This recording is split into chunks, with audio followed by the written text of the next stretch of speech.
ನಮಸ್ಕಾರ. ಸುವರ್ಣ ವಾಹಿನಿಯ ಆತ್ಮೀಯ ವೀಕ್ಷಕರಿಗೆಲ್ಲ ನಿಮ್ಮೆಲ್ಲರ ಅಚ್ಚುಮೆಚ್ಚಿನ ಜ್ಯೋತಿರ್ಗಮಯ ಕಾರ್ಯಕ್ರಮಕ್ಕೆ ಆದರದ ಸುಸ್ವಾಗತ. ಗುರುಜಿ ನಮಸ್ಕಾರ. ನಮಸ್ಕಾರಮ್ಮ.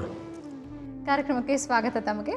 ಇವತ್ತಿನಿಂದ ರತ್ನಗಳು, ನವರತ್ನಗಳು ಅಂತ ನಾವೇನು ಹೇಳ್ತೀವಿ, ನವರತ್ನಗಳು ಮಾತ್ರವಲ್ಲದೆ ಉಪರತ್ನಗಳು ಅಂತ ನಾವೇನು ಹೇಳ್ತೀವಿ, ಸುಮಾರು 9 ನವರತ್ನಗಳಿದೆ. ಅದರ ಜೊತೆ 150 ಉಪರತ್ನಗಳಿದೆ. ಇದರ ವಿಚಾರ ಇವತ್ತಿನಿಂದ ಖಂಡಿತ ಒಂದೊಂದೇ ಹೇಳಬೇಕು ಅಂತ ಆಗಿದೆ. ಏನಪ್ಪ ಅದರಲ್ಲಿ ವಿಶೇಷ ಅಂತಂದರೆ, ನವರತ್ನಗಳ ವಿಚಾರ ಅಥವಾ ಜ್ಯೋತಿಷದಲ್ಲಿ ಯಾವ ಕಲ್ಲು ಹಾಕ್ಕೊಂಡ್ರೆ ನಮಗೆ ಒಳ್ಳೆಯದಾಗುತ್ತೆ, ಏನಕ್ಕೆ ಅದು ಒಳ್ಳೆಯದಾಗುತ್ತೆ, ಆರೋಗ್ಯಕ್ಕೆ ಸರಿ ಹೋಗುತ್ತಾ, ಮನಸ್ಥಿತಿಗೆ ಸರಿ ಹೋಗುತ್ತಾ, ಅಭಿವೃದ್ಧಿ ಆಗುತ್ತಾ, ಅದೃಷ್ಟ ಇರುತ್ತಾ, ಹಲವಾರು ಪ್ರಶ್ನೆಗಳು, ಹಲವಾರು ಸಮಸ್ಯೆಗಳಿರುತ್ತೆ. ಅದೆಲ್ಲದಕ್ಕೂ ಮುನ್ನ ಈ ನವರತ್ನಗಳಂದರೆ ಏನು, ಹೇಗೆ ಭೂಮಿ ಮೇಲೆ ಅವು ಬಂದವು, ಅವಕ್ಕೇನು ಪ್ರಧಾನತೆ ಇದೆ, ಹೇಗೆ ಅದನ್ನು ಉಪಯೋಗಿಸೋದು, ಅದರ ಹಿನ್ನೆಲೆತೆ ಏನು, ಇದನ್ನು ತಿಳ್ಕೊಳ್ಳೋದು ಬಹಳ ಮುಖ್ಯವಾಗುತ್ತೆ. ನಾವೆಲ್ಲರೂ ಸೂರ್ಯನ ಅನುಗ್ರಹದಿಂದ ಬದುಕಿದ್ದೀವಿ. ಸೂರ್ಯನೇ ಪ್ರಧಾನ. ನಮಗೆ ಬೆಳಕಿಲ್ಲ ಅಂದರೆ, ಉಷ್ಣಾಂಶ ಇಲ್ಲ ಅಂದರೆ ಬದುಕೋದಕ್ಕೆ ಕಷ್ಟ. ದಿನನಿತ್ಯ ಬೆಳಗ್ಗೆ ಬೆಳಕರಿದ್ರೆ ಬೆಳಕು ಬರಬೇಕು, ಸ್ವಲ್ಪ ಹೊತ್ತಿನ ನಂತರ ಉಷ್ಣಾಂಶ ಬಿಸಿಲು ಬರಬೇಕು. ಅದರ ಮೂಲಕ ನಮ್ಮ ದೇಹದಲ್ಲಿರ್ತಕ್ಕಂತಹ ಶಕ್ತಿಗಳೆಲ್ಲ ಪುನರುದ್ಧಾರಣ, ಜೀರ್ಣೋದ್ಧಾರಣ ಆಗಬೇಕು. ಪ್ರತಿನಿತ್ಯ ಎಲ್ಲ ಕೆಲಸಗಳು ಕೂಡ ಕ್ರಮವಾಗಿ ಆಗ್ತಾ ಇರಬೇಕು. ಅಂದರೆ ಭೂಮಿಯನ್ನು ನೋಡಿ ಈ ಆಕಾಶ ಮಂಡಲದಲ್ಲಿ, ಆಕಾಶ ಮಾರ್ಗದಲ್ಲಿ ನಕ್ಷತ್ರಗಳಿವೆ, ಅದರ ಜೊತೆ ಗ್ರಹಗಳಿವೆ. ಅವನ್ನೆಲ್ಲ ಆದುಕೊಂಡು, ಅದನ್ನೆಲ್ಲ ದಾಟಿಕೊಂಡು ಬೆಳಕು ಬರುತ್ತೆ. ಪ್ರಪ್ರಥಮವಾಗಿ ನಮಗೆ ಬೆಳಕು ಬರುತ್ತೆ. ಅದರ ನಂತರ ತರಂಗಗಳಂತೆ, ಅಲೆಗಳು ಅಂತ ನಾವೇನು ಹೇಳ್ತೀವಿ, ಸಮುದ್ರ ತೀರಕ್ಕೆ ಹೋದರೆ ಅಲೆಗಳು ಬರ್ತಾ ಇದೆ ಅಂತ ಹೇಳ್ತೀವಲ್ಲ, ಆ ರೀತಿ ಆ ಬೆಳಕಿನಿಂದ ಒಂದು ರೀತಿಯ ಬಣ್ಣ ನಮಗೆ ಬರುತ್ತೆ. ಸೂರ್ಯನಿಂದ ಬರೋ ಬಣ್ಣ ಬಿಳಿ ಬಣ್ಣ ಆದರೂ ಕೂಡ ಅದು ಭೂಮಿಯೆಂದು ಬಂದು ತಲುಪುವಷ್ಟರಲ್ಲಿ 7 ಬಣ್ಣ ಆಗಿರುತ್ತೆ. ಅದು ಎಲ್ರಿಗೂ ಕೂಡ ಗೊತ್ತಿದೆ ನಿಮಗೆ.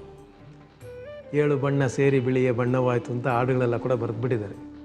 ಅಷ್ಟು ವಿಶೇಷವಾದಂತಹ ಆ ಬಣ್ಣಗಳು ತರಂಗಗಳ ಮೂಲಕ, ಅಲೆಗಳ ಮೂಲಕ ಭೂಮಿಯಿಂದ ಬಂದು ಸೇರುತ್ತೆ. ಫ್ರೀಕ್ವೆನ್ಸಿ ಅಂತ ಹೇಳ್ಬಿಡ್ತಾರೆ ಇಂಗ್ಲೀಷಲ್ಲಿ. ಭೂಮಿ ಮೇಲೆ ನೋಡಿ, ಈಗ ಆಕಾಶ ಒಂದೇ, ಭೂಮಿ ಒಂದೇ, ಇಷ್ಟೊಂದು ಬಣ್ಣಗಳು, ಇಷ್ಟೊಂದು ಬಣ್ಣ ಬಣ್ಣ ರಂಗಗಳಿದೆ ಅಂತಂದರೆ ಎಷ್ಟು ಆಶ್ಚರ್ಯ. ಗಿಡಗಳಂದರೆ ಹಸಿರಾಗೇ ಇರಬೇಕು, ಮರಗಳಂದರೆ ಒಂಥರ ಬ್ರೌನ್ ಕಲರೇ ಇರಬೇಕು. ಒಂದು ಹೂವು ಅಂತಂದರೆ ಹಲವಾರು ಬಣ್ಣಗಳಲ್ಲಿರುತ್ತೆ. ಈ ಬಣ್ಣಗಳೆಲ್ಲ ಹೇಗೆ ಬಂತು? ಭೂಮಿ ಮೇಲೆ ಇರ್ತಕ್ಕಂತಹ ಶಕ್ತಿ ಯಾವ ರೀತಿ ಅದನ್ನು ಸ್ವೀಕಾರ ಮಾಡಿಕೊಳ್ಳುತ್ತೆ? ಅದರ ಮೂಲಕ, ಬಣ್ಣದ ಮೂಲಕ ನಮಗೇನಾದ್ರು ಸಹಾಯವಿದೆಯೇ? ಸಮುದ್ರ ನೋಡ್ತೀವಿ, ನೀಲಿ ಬಣ್ಣದಲ್ಲಿರುತ್ತೆ. ಗ್ರಹಗಳನ್ನು ನೋಡ್ತೀವಿ, ಶನಿ ಗ್ರಹ ನೀಲಿ ಬಣ್ಣದಲ್ಲಿದೆ ಅಂತ ಹೇಳ್ತಾರೆ. ಮಂಗಳ ಗ್ರಹ ರಕ್ತ ಬಣ್ಣದಲ್ಲಿದೆ ಅಂತ ಹೇಳ್ತೀವಿ. ಗುರುಗ್ರಹ ಸ್ವಲ್ಪ ಹಳದಿ ಬಣ್ಣದಲ್ಲಿದೆ ಅಂತ ಹೇಳ್ತೀವಿ. ನಮ್ಮ ಭೂಮಿ ಮಣ್ಣಿನ ಬಣ್ಣ ಅಂತ ಏನು ಹೇಳ್ತೀವಿ, ಬ್ರೌನ್ ಕಲರ್ ಅಂತ ಹೇಳ್ತೀವಿ, ಅದರಲ್ಲಿದೆ ಅಂತ ಹೇಳ್ತೀವಿ. ಪ್ರತಿಯೊಂದು ಗ್ರಹಕ್ಕೆ ಕೂಡ ಅದರದೇ ಆದಂತಹ ಬಣ್ಣಗಳಿದೆ. ರಾತ್ರಿ ಹೊತ್ತು ನಿಂತ್ಕೊಂಡು ದೂರದಲ್ಲಿರತಕ್ಕಂಥ ನಕ್ಷತ್ರ ನೋಡಿದ್ರೆ ಅದೇನೋ ವಜ್ರ ಒಳದಂಗೆ ಹಲವಾರು ಬಣ್ಣಗಳು ಅದರಿಂದ ಬರ್ತಾ ಇರುತ್ತೆ. ಕೆಂಪು ಬರುತ್ತೆ, ನೀಲಿ ಬರುತ್ತೆ, ಹಳದಿ ಬರುತ್ತೆ, ಎಲ್ಲ ಬಣ್ಣಗಳು ಕೂಡ ಬರ್ತಾ ಇರುತ್ತೆ. ಇಷ್ಟು ಬಣ್ಣಗಳು ಕೂಡ ಭೂಮಿ ಮೇಲೆ ಸ್ವೀಕಾರ ಆಗಿ ಯಾವ ರೀತಿ ನಮಗೆ ಸಹಾಯ ಮಾಡ್ತಾ ಇದೆ ಅಂತಂದರೆ, ಖನಿಜ ವಸ್ತುಗಳಾಗಿ. ಈಗ ಕಬ್ಬಣ ಅಂತ ತೊಗೊಂಡ್ರೆ ಕಪ್ಪು ಅಂತ ಹೇಳ್ಬಿಡ್ತೀವಿ, ತಾಮ್ರ ಅಂತ ತೊಗೊಂಡ್ರೆ ಕೆಂಪಾಗಿದೆ ಅಂತ ಹೇಳ್ಬಿಡ್ತೀವಿ. ಆ ರೀತಿ ಭೂಮಿ ಮೇಲೆ ಬಂದು ಬೀಳುವಂತಹ ಆ ಬಣ್ಣಗಳು ಈ ಭೂಮಿ ಮೇಲೆ ಇರ್ತಕ್ಕಂತಹ ವಸ್ತುಗಳಲ್ಲಿ ತಾವು ಒಂದಾಗಿ ಸೇರಿಕೊಂಡು ಅಲ್ಲಿಂದ ಪರಿಣಾಮ ಏನಾಗುತ್ತೆ ಅಂತಂದರೆ, ಖನಿಜ ವಸ್ತುಗಳಾಗಿ, ಕಲ್ಲುಗಳಾಗಿ, ಗಿಡಗಳಾಗಿ, ಮರಗಳಾಗಿ, ಪ್ರಾಣಿಗಳಾಗಿ, ಮನುಷ್ಯರಾಗಿ ಎಲ್ಲ ಅದದು ರೂಪುಗೊಳ್ಳುತ್ತೆ. ಇದರಲ್ಲಿ ಮನುಷ್ಯರಿಗೆ ಚೈತನ್ಯ ಇದೆ, ಪ್ರಾಣಿಗಳಿಗೆ ಜೀವ ಇದೆ, ಮನುಷ್ಯರ ಜೀವ ಇದೆ, ಅವರಾಗವರೇ ಎಲ್ಲ ಮಾಡ್ಕೊಳ್ಳೋದಾದರೂ ಕೂಡ ಬೇರೆ ವಸ್ತುಗಳೆಲ್ಲ ಏನಿದೆ ಭೂಮಿ ಮೇಲೆ, ಕಲ್ಲಾಗ್ಬೋದು, ಮಣ್ಣಾಗ್ಬೋದು, ಅಥವಾ ಯಾವುದೋ ಒಂದು ನವರತ್ನ ಆಗ್ಬೋದು, ಅದರದೇ ಆದಂತಹ ಬಣ್ಣ ಅದಕ್ಕಿರುತ್ತೆ. ಆ ಬಣ್ಣದ ಮೂಲಕ ಹೇಗೆ ಆಕಾಶ ಮಾರ್ಗದಿಂದ ಅಷ್ಟೊಂದು ಬಣ್ಣಗಳು ಬಂದು ಒಂದು ಸಣ್ಣ ಕಲ್ಲಿನಲ್ಲಿ ತಮ್ಮ ಬಣ್ಣವನ್ನು ಇಟ್ಟಿದೆಯೋ, ಅದೇ ರೀತಿ ಆ ಬಣ್ಣದ ಕಲ್ಲು ಒಂದೊಂದು ಗ್ರಹಕ್ಕೆ ಈ ಸೆಲೆಕ್ಟಿವ್ ಅಬ್ಸಾರ್ಪ್ಷನ್ ಅಂತ ಹೇಳ್ಬೋದು, ಸೂರ್ಯನಿಂದ ಬರ್ತಕ್ಕಂತಹ ಕಿರಣಗಳನ್ನು ಸ್ವೀಕಾರ ಮಾಡಿಕೊಳ್ಳುವಂತಹ ಕಲ್ಲು ಕೆಂಪು ಬಣ್ಣವಾಗೇ ಇರುತ್ತೆ. ಚಂದ್ರನಿಂದ ಬರುವಂತಹ ಕಿರಣಗಳನ್ನು ಸ್ವೀಕಾರ ಮಾಡಿಕೊಳ್ಳುವಂತಹ ಕಲ್ಲು ಬಿಳಿ ಬಣ್ಣವಾಗೇ ಇರುತ್ತೆ. ಬುಧ ಗ್ರಹದಿಂದ ಬರುವಂತಹ ಅಲೆಗಳನ್ನು ಸ್ವೀಕಾರ ಮಾಡಿಕೊಳ್ಳುವಂತಹ ಕಲ್ಲು ಹಸಿರು ಬಣ್ಣವಾಗೇ ಇರುತ್ತೆ. ಇದು ಲ್ಯಾಬ್ರೇಟರಿಯಲ್ಲಿ ಕೆಮಿಸ್ಟ್ರಿಯಾಗಿ ಹೋಗಿ ಎಲ್ಲ ಕಲ್ಲು ಎಲ್ಲ ಕೆಮಿಕಲ್ಸ್ ಎಲ್ಲ ರಸಾಯನಗಳೆಲ್ಲ ಬೆರೆಸ್ಬಿಟ್ಟು ನೋಡಿದಾಗ ಸೆಲೆಕ್ಟಿವ್ ಅಬ್ಸಾರ್ಪ್ಷನ್ ಅಂತ ಹೇಳ್ತಾರೆ. ಯಾವ್ದು ಬೆರೆಯುತ್ತೋ ಅದು ಮಾತ್ರ ಬೆರೆಯುತ್ತೆ, ಬೆರೀದೇ ಇರೋದೆಲ್ಲ ಹಾಗೆ ನಿಂತೋಗುತ್ತೆ. ಆ ರೀತಿ ಭೂಮಿಯ ಮೇಲೆ ಶಾಶ್ವತವಾಗಿ ಆಕಾಶ ಮಾರ್ಗದಿಂದ ಬರುವಂತಹ ಬಣ್ಣಗಳೆಲ್ಲವೂ ಕೂಡ ಸೆಲೆಕ್ಟಿವ್ ಆಗಿ ಅದಕ್ಕೆ ಯಾವ ಬಣ್ಣ ಬೇಕೋ ಅದನ್ನು ಮಾತ್ರ ಸ್ವೀಕಾರ ಮಾಡಿಕೊಂಡು ನವರತ್ನಗಳಾಗಿ ಭೂಮಿಯಲ್ಲಿ ಉಳ್ಕೊಂಡಿವೆ. ಆ ನವರತ್ನಗಳು ಬಹಳ ವಿಶೇಷವಾದದ್ದು. ಅದನ್ನು ಧರಿಸ್ಕೊಂಡ್ರೆ ಆರೋಗ್ಯದ ವಿಚಾರ ಆಗ್ಬೋದು, ಅರಿವಿನ ವಿಚಾರ ಆಗ್ಬೋದು, ಹಣಕಾಸಿನ ವಿಚಾರ ಆಗ್ಬೋದು, ಧೈರ್ಯದ ವಿಚಾರ ಆಗ್ಬೋದು, ಎಲ್ಲ ರೀತಿಯಾದಂತಹ ತೊಂದರೆಗಳು ಮನುಷ್ಯರಿಗೆ ಏನಿದೆಯೋ ಅದರಿಂದ ಪಾರಾಗೋದಕ್ಕೆ ಸಣ್ಣ ಪುಟ್ಟದಾದ ಮಾರ್ಗಗಳು. ಈ ಪ್ರಕೃತಿ ರಹಸ್ಯವನ್ನು ಇಟ್ಟುಕೊಂಡು ಆರೋಗ್ಯವನ್ನು ಕಾಪಾಡಿಕೊಳ್ಳೋ ರೀತಿಯಲ್ಲಿ ಈ ಜೆಮ್ ಥೆರಪಿ ಅಂತ ಹೇಳ್ತೀವಿ, ಅಥವಾ ರತ್ನಗಳಿಂದ ನಮಗೆ ಸಿಗುವಂತಹ ಲಾಭಗಳು. ಇಂತಹ ರತ್ನಗಳು 7 ಬಣ್ಣದಲ್ಲಿದೆ ಅಂತ ಹೇಳಿದೆ. ಆ 7 ಬಣ್ಣ ಬಿಳಿ ಬಣ್ಣದಲ್ಲಿಂದೇ ಪ್ರಾರಂಭ ಆದರೂ ಕೂಡ ಬಣ್ಣ ಎಲ್ಲ ಬೇಗ ಬೇರೆಯಾಗಿ ಸ್ಪೆಕ್ಟ್ರೋಮೆಟ್ರಿ ಅಂತ ಹೇಳ್ಬಿಡ್ತಾರೆ ಇಂಗ್ಲೀಷಲ್ಲಿ. ನಾವೇನು ಈ ರೈನ್ಬೋ ಅಂತ ಹೇಳ್ತೀವಿ, ಕಾಮನ ಬಿಲ್ಲು ಅಂತ ಹೇಳ್ತೀವಿ, ಅದರ ಮೂಲಕ ಕಾಮನ್ ಬಿಲ್ ಹೇಗೆ ಬರುತ್ತೆ? ಕಾಮನ್ ಬಿಲ್ ಯಾಕೆ ನಾನು ಉದಾಹರಣೆ ಹೇಳ್ತಾ ಇದ್ದೀನಿ ಅಂತಂದರೆ, ಒಂದು ಮಳೆ ಹಾಗೂ ಬಿಸಿಲಿರುವ ಸಮಯದಲ್ಲಿ ಕಾಮನ್ ಬಿಲ್ಲು ಬರೋ ಥರ ಆ ಕಾಮನ ಬಿಲ್ಲು ಆಕಾಶದಿಂದ ಬರುವಂತಹ ಬಣ್ಣಗಳನ್ನೆಲ್ಲ ಆ ನೀರಿನ ಮಾರ್ಗದ ಮೂಲಕ ಸ್ವೀಕಾರ ಮಾಡಿಕೊಂಡು ನಮಗೆ ಅಷ್ಟು ಬಣ್ಣಗಳನ್ನು ತೋರಿಸುತ್ತೆ. ಆ ಕಾಮನ ಬಿಲ್ಲು ಇಲ್ಲದೇ ಇರೋ ಸಮಯದಲ್ಲಿ ಅಷ್ಟು ಬಣ್ಣಗಳು ಭೂಮಿಯನ್ನು ತಲುಪುತ್ತೆ. ಭೂಮಿಯನ್ನು ತಲುಪಿ ಭೂಮಿ ಮೇಲೆ ಇರ್ತಕ್ಕಂತಹ ವಸ್ತುಗಳಲ್ಲಿ ಅವು ಬೆರೆಯುತ್ತೆ, ಬೆರೆತು ನವರತ್ನಗಳಾಗಿ ಆಗುತ್ತೆ.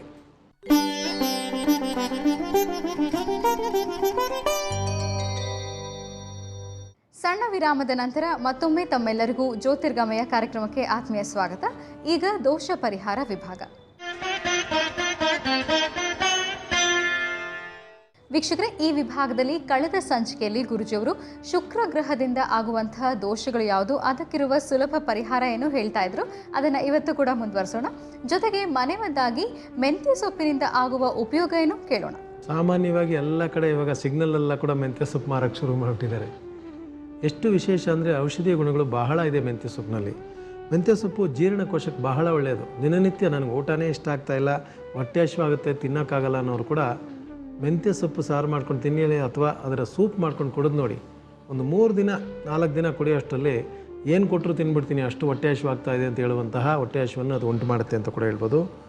ಕಣ್ಣಿಗೆ ಬಹಳ ಒಳ್ಳೆಯದು. ಕಣ್ಣಿನ ದೃಷ್ಟಿ ಏನಾದ್ರು ತೊಂದರೆ ಇದ್ದರೆ, ಕಣ್ಣಿನ ಮೇಲೆ ಪೊರೆ ಬರ್ತಾಯಿದ್ರೆ ಸುಮ್ಮನೆ ಅದನ್ನು ದಿನನಿತ್ಯ ಒಂದು ಸ್ವಲ್ಪ ತಿನ್ಕೊಂಬಂದರೂ ಕೂಡ ಕಣ್ಣಿನ ತೊಂದರೆಗಳು, ಕಣ್ಣು ಉರಿ ಆಗೋದು, ಆ ಕಂಜಂಕ್ಟಿವೈಟಿಸ್ ಅಂತ ಹೇಳ್ತಾರೆ, ಮೆಡ್ರಾಸ್ ಐ ಅಂತ ಹೇಳ್ಬಿಡ್ತಾರೆ, ಇದೆಲ್ಲದಕ್ಕೂ ಕೂಡ ಇನ್ನು ಕೆಲವ್ರು ಏನು ಮಾಡ್ತಾರೆ ಅಂದರೆ ಸೊಪ್ಪನ್ನು ಸ್ವಲ್ಪ ಬಾಡಿಸ್ಬಿಟ್ಟು ಕಣ್ಣು ಮೇಲೆ ಇಟ್ಬಿಟ್ಟು ಬ್ಯಾಂಡೇಜ್ ಕೂಡ ಹಾಕ್ತಾರೆ. ಸ್ವಲ್ಪ ಹೊತ್ತರಲ್ಲಿ ಕಣ್ಣು ಕೆಂಪು ಕೂಡ ಕಡಿಮೆ ಆಗುತ್ತೆ ಅಂತೇಳಿ. ಜೊತೆಗೆ ಶ್ವಾಸಕೋಶದ ಸಂಬಂಧ ತೊಂದರೆಗಳಿರೋರು, ಅಲರ್ಜಿ ಇರೋರು ಕೂಡ ಅದನ್ನು ತೊಗೋಬೋದು. ಅಷ್ಟು ವಿಶೇಷವಾದಂತಹ ಮೆಂತ್ಯ ಸೊಪ್ಪು ಅಲ್ಸರ್ಗಳೇನಾದ್ರು ಹೊಟ್ಟೆಯಲ್ಲಿ, ಎಲ್ಲ ಸೊಪ್ಪು ಕೂಡ ಹೊಟ್ಟೆಯಲ್ಲಿ ಉಣ್ಣಿದ್ರೆ ಅದನ್ನು ಕಡಿಮೆ ಮಾಡುತ್ತೆ. ಬಹುಶಃ ನಾವು ಭಾಳ ಮಸಾಲೆ ಐಟಮ್ ತಿಂದು ಅಭ್ಯಾಸ ಆಗೋಗ್ಬಿಟ್ಟು ಆ ಸೊಪ್ಪನ್ನು ಕೂಡ ಸಾಮಾನ್ಯವಾಗಿ ಹಾಗೇ ತೊಗೊಳ್ಳೋದಿಲ್ಲ. ಅದನ್ನು ಸಾಕಷ್ಟು ಖಾರ, ಉಪ್ಪು, ಹುಳಿ ಹಾಕಿ ಬಸ್ಸಾರು, ಮಸೂಳಿ ಅಂತ ಏನಾದ್ರು ಮಾಡಿ ತಿನ್ಬಿಡ್ತೀವಿ.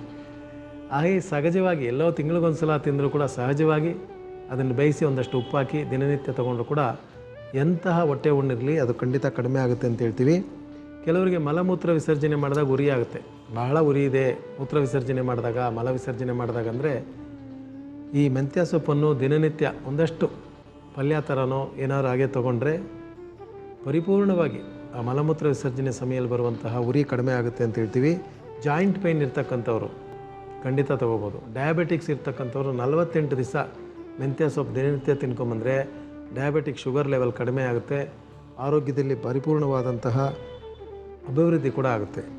ಜೊತೆಗೆ ನರಗಳ ಸಂಬಂಧಪಟ್ಟಂತಹ ತೊಂದರೆ, ಮಕ್ಕಳಿಗೆ ಕೆಲವು ಸಮಯ 5-6 ವಯಸ್ಸಲ್ಲಿ ಫಿಟ್ಸ್ ಬಂದುಬಿಟ್ಟಿರುತ್ತೆ. ಖಂಡಿತ ನೋಡಿ, ದಿನಕ್ಕೆ ಒಂದು ಸೊಪ್ಪು, ಯಾವುದಾದ್ರು ಒಂದು 3 ಸೊಪ್ಪು ಇಟ್ಕೊಳ್ಳಿ ವಾರದಲ್ಲಿ. ದಿನ ಬಿಟ್ಟು ದಿನ ಸೊಪ್ಪು ಕೊಟ್ಕೊಂಬನ್ನಿ, ಆ ನರಗಳ ಸಂಬಂಧಪಟ್ಟಂತಹ ತೊಂದರೆಗಳು ಕಡಿಮೆ ಆಗುತ್ತೆ. ಡಾಕ್ಟರ್ಸು ಬೇಗ ಔಷಧಿಯನ್ನು ಕಡಿಮೆ ಮಾಡ್ತಾರೆ, ಮಗು ಚೆನ್ನಾಗಾಗಿದೆ ಅಂತ ನೀವೇ ಹೇಳೋಷ್ಟು ಕೂಡ ಆಗುತ್ತೆ. ಆದ್ದರಿಂದ ಸೊಪ್ಪುಗಳ ವಿಚಾರದಲ್ಲಿ ಸ್ವಲ್ಪ ಗಮನ ಹೆಚ್ಚಾಗಿ ತೊಗೊಂಡು ಅದನ್ನು ಉಪಯೋಗಿಸಿದಷ್ಟು ಅದರಲ್ಲಿರ್ತಕ್ಕಂಥ ಔಷಧಿ ಅಂಶಗಳು ಬಹಳ ವಿಶೇಷವಾಗಿ ನಮಗೆ ಸಹಕಾರ ಮಾಡ್ತವೆ. ದೋಷ ಪರಿಹಾರಗಳು. ಪರಿಹಾರ, ಗ್ರಹಗಳಿಂದ ಬರುವಂತಹ ದೋಷ. ಸಣ್ಣ ಪುಟ್ಟದಾಗಿ ಗ್ರಹ ನಿಮಗೆ ಚೆನ್ನಾಗಿದೆ ರೀ, ಎಲ್ಲ ಒಳ್ಳೆಯ ಗ್ರಹಗಳಿದೆ, ಏನು ತೊಂದರೆ ಇಲ್ಲ ಅಂತ ಹೇಳ್ಬಿಟ್ಟಿರ್ತಾರೆ ಜ್ಯೋತಿಷರು ಪ್ರಾರಂಭದಲ್ಲಿ. ಮಗು ಇದ್ದಾಗ ಏನು ಚೆನ್ನಾಗಿದೆ, ಮಗು ಜಾತಕ ಭಾಳ ಚೆನ್ನಾಗಿದೆ ಬಿಡ್ರಿ ಅಂತ ಹೇಳ್ಬಿಟ್ಟಿರ್ತಾರೆ. ಆದರೆ ಹೋಗ್ತಾ ಹೋಗ್ತಾ ಹೋಗ್ತಾ ಏನಾದ್ರು ತೊಂದರೆಗಳು ಸಣ್ಣ ಪುಟ್ಟದಾಗಿ ಬರ್ತಾ ಇರುತ್ತೆ. ನಿನ್ನೆ ತಾನೇ ಹೇಳಿದೆ, ಶುಕ್ರಗ್ರಹ 2ನೇ ಮನೆಯಲ್ಲಿದ್ದರೆ ಎಲ್ಲ ಸೌಕರ್ಯ ಸಕಲ ಎಲ್ಲ ಕೂಡ ಸಿಗುತ್ತೆ, ಆದರೆ ಭಾಳ ಬೇಗ ಟೆನ್ಷನ್ ಆಗೋಗುತ್ತೆ, ತೊಂದರೆಗಳು ಒಳಪಡ್ತಾರೆ. ಹೇಗಾದರೂ ಇದರಿಂದ ಹೊರಗೆ ಬರಬೇಕು ಅನ್ನೋದಿರುತ್ತೆ. ಅಂತಹ ಸಮಯದಲ್ಲಿ ಶ್ರೀಚಕ್ರ ಉಪಾಸನೆ ಅಂತ ಹೇಳ್ತೀವಿ. ಶ್ರೀಚಕ್ರ ಉಪಾಸನೆ ಮಾಡೋಕ್ಕಾಗಲಿಲ್ಲ ಅಂದರೂ ಕೂಡ ಪರವಾಗಿಲ್ಲ. ಶ್ರೀಚಕ್ರ ಎಲ್ಲಿದೆಯೋ, ಈಗ ನಮ್ಮಲ್ಲಿ ಮಂಡ್ಯ ಹತ್ರ ಶ್ರೀರಂಗಪಟ್ಟಣದ ಹತ್ರ ಇದೆ, ಅಥವಾ ಮೂಕಾಂಬಿಕಾ ದೇವಸ್ಥಾನದಲ್ಲಿದೆ. 3 ವರ್ಷಕ್ಕೊಂದು ಸಲ ಶ್ರೀಚಕ್ರ ಇರುವಂತಹ ಸ್ಥಳಕ್ಕೆ ಹೋಗಿ ದರ್ಶನ ಮಾಡ್ಕೊಂಬಂದರೆ ಆ ದೇವರನ್ನು, ಅಂತಹ ದೋಷಗಳು ಪರಿಪೂರ್ಣವಾಗಿ ಕಡಿಮೆ ಆಗುತ್ತೆ ಅಂತ ಕೂಡ ಹೇಳ್ತೀವಿ. ಇಲ್ಲದಿದ್ದಲ್ಲಿ ಅಖಂಡ ದೀಪ ಅಂದರೆ ನಿಮ್ಮ ಕುಲದೇವತೆ ಯಾವುದಿದೆಯೋ ನಿಮ್ಮ ಮನೆಯಲ್ಲಿ, ನಿಮ್ಮ ದೇವರು ಮನೆ ದೇವರೇನಿದೆಯೋ ಆ ದೇವ್ರ ಮುಂದೆ, ಅದು ವಿಗ್ರಹ ಆಗ್ಬೋದು, ಫೋಟೋ ಆಗ್ಬೋದು, 3 ದಿನಗಳ ಕಾಲ ಅಖಂಡ ದೀಪ ಅಂದರೆ ಆರಬಾರ್ದು, ದೀಪ ಆರಬಾರ್ದು, ದೊಡ್ಡದಾಗಿರ್ತಕ್ಕಂತಹ ಒಂದು ದೀಪ ತಗೊಂಡು ವರ್ಷಕ್ಕೊಂದು ಸಲ 3 ದಿವಸ ದೀಪ ಕಂಟಿನ್ಯೂಸ್ ಆಗಿ ಉರಿಬೇಕು. ಆ ಥರ 6 ವರ್ಷ ಕಾಲ ಮಾಡಿದ್ರೆ ಸಾಕು. 6 ವರ್ಷ ಕಾಲ ಕಂಟಿನ್ಯೂಸ್ ಆಗಿ ಮಾಡಬೇಕು ಅಂತಿಲ್ಲ, ವರ್ಷ ಬಿಟ್ಟು ವರ್ಷ ಮಾಡ್ಬೋದು. ಒಟ್ಟಲ್ಲಿ ಆ ರೀತಿ ತೊಂದರೆ ಇರ್ತಕ್ಕಂಥವ್ರು ಅಖಂಡ ದೀಪ ಹಾಕಿದ್ರೆ ಸಾಕು, ಅಥವಾ ಶ್ರೀಚಕ್ರ ದರ್ಶನ ಮಾಡಿದ್ರೆ ಸಾಕು, ಎಲ್ಲ ದೋಷಗಳು ಕೂಡ ಹೋಗುತ್ತೆ ಅಂತ ಹೇಳ್ತೀವಿ. ಇನ್ನೊಂದು ವಿಧವಾದಂತಹ ದೋಷ ಏನಪ್ಪ ಅಂತಂದರೆ, ಭಾಳ ಚೆನ್ನಾಗಿರ್ತಾರೆ, ಲವಲವಿಕೆಯಿಂದ ಇರ್ತಾರೆ, ಸ್ನೇಹಿತರ ಹತ್ರ ಎಲ್ಲ ಭಾಳ ಓಡಾಡಿಕೊಂಡು ಮಿತ್ರಭಾವದಿಂದ ಎಲ್ಲ ಕಡೆಯೂ ಇರ್ತಾರೆ, ಸಮಾಜದಲ್ಲಿ ಒಳ್ಳೆಯ ಹೆಸರು ಬಂದಿರುತ್ತೆ, ಎಲ್ಲ ಆಗಿದ್ರೂ ಕೂಡ ದೃಷ್ಟಿ ಅಂತ ಹೇಳ್ತಾರಲ್ಲ, ಅದು ಏನೋ ನಮಗೆ ದೃಷ್ಟಿ ಆಗ್ಬಿಟ್ಟಿದೆ ಸರ್, ನಿನ್ನೆ ಮನೆಯಿಂದ ಓಡಾಡೋಕ್ಕೆ ಆಗಲಿಲ್ಲ. ಇದು ಭಾಳ ಪ್ರತಿಭಾವಂತರಿಗೆಲ್ಲ ಇದೆ. ಸೆಲೆಬ್ರಿಟೀಸ್ ಅಂತ ಏನು ಹೇಳ್ತೀವಿ ಅವ್ರಿಗೆಲ್ಲ ಕೂಡ ಇದೆ. ಮಾತು, ಕತೆ, ವಾಕ್ಚಾತುರ್ಯ, ದುಡ್ಡು, ಕಾಸು, ಸ್ನೇಹಿತರು, ಬಂಧು, ಮಿತ್ರರು, ಸರ್ಕಾರದಲ್ಲಿ, ರಾಜಕೀಯದಲ್ಲಿ, ಚಿತ್ರರಂಗದಲ್ಲಿ ಎಲ್ಲದರಲ್ಲೂ ಅವ್ರಿಗೊಂದು ಇನ್ಫ್ಲೂಯೆನ್ಸ್ ಇರುತ್ತೆ. ಆದರೆ ಸಣ್ಣ ಪುಟ್ಟ ವಿಷಯಕ್ಕೆ ಕೂಡ ಪಂಕಾಗಿ ಹೋಗ್ತಾರೆ. ಅಯ್ಯೋ ನನಗೆ ದೃಷ್ಟಿ ಆಗೋಗಿದೆ, ನಜರ್ ಆಗೋಗಿದೆ ಅಂತ ಹೇಳ್ಬಿಡ್ತಾರೆ. ದೃಷ್ಟಿ ಆಗೋಗಿದೆ, ನನಗೆ ಕೈಕಾಲು ನೋವ್ತಾ ಇದೆ, ಅವಾಗವಾಗ ಬರುತ್ತೆ, ಯಾವತ್ತೋ ಒಂದು ದಿವಸ ಅಲ್ಲ, ಒಂದು 15 ದಿವಸ, ಒಂದು ತಿಂಗಳಿಗೊಂದು ಸಲ ಬಂದುಬಿಡುತ್ತೆ. ಮನೆಯವರು ದೃಷ್ಟಿ ತೆಗೆದು ಹಾಕಿದ್ರೆ ಸರೋಗುತ್ತೆ, ಅಥವಾ ಇನ್ನೇನಾದ್ರು ಮಾಡಿ ಅಂತೆಲ್ಲ ಮಾಡ್ತಾರೆ. ಆ ರೀತಿ ಎನರ್ಜಿ ಲೆವೆಲ್ ಕಮ್ಮಿ ಆಗಿದ್ದು, ನಾನು ಚೆನ್ನಾಗೇ ಇರ್ತೀನಿ, ಇದ್ದಕ್ಕಿದ್ದಂತೆ ನನಗೆ ಆರೋಗ್ಯದಲ್ಲಿ ಏನೋ ತೊಂದರೆ ಬಂದಿದೆ ಅಂತ ಅನಿಸುತ್ತೆ, ಭಯ ಬರುತ್ತೆ, ಜನದ ಕಣ್ದೃಷ್ಟಿ ಕಣ್ದೃಷ್ಟಿ ಅನ್ನೋದು ಖಂಡಿತ ಇರುತ್ತೆ. ಯಾಕಂದರೆ ಮನುಷ್ಯ ಅವನ ಕಣ್ಣಿಗೆ ವಿಶೇಷವಾದಂಥ ಶಕ್ತಿಯನ್ನು ದೇವರು ಕೊಟ್ಟಿದ್ದಾನೆ. ಅವನು ಒಂದು ವಿಚಾರವನ್ನು ಯೋಚನೆ ಮಾಡಿ ಇದು ಒಳ್ಳೇದಾಗಬೇಕು ಅಂತಂದರೆ ಅದು ಒಳ್ಳೆಯದಾಗುತ್ತೆ.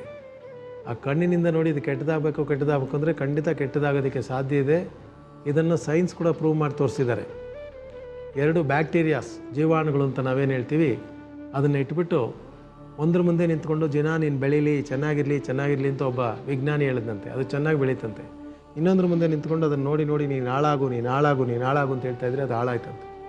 ಇದು ಸೈನ್ಸ್ ಕೂಡ ಒಪ್ಕೊಳ್ಳುತ್ತೆ. ಆದ್ದರಿಂದ ಅಂತಹ ದೃಷ್ಟಿದೋಷ ಇರ್ತಕ್ಕಂಥವ್ರು ಈ ಸಣ್ಣ ಪರಿಹಾರವನ್ನು ಮಾಡ್ಬೋದು. ಏನಪ್ಪ ಅಂತಂದರೆ,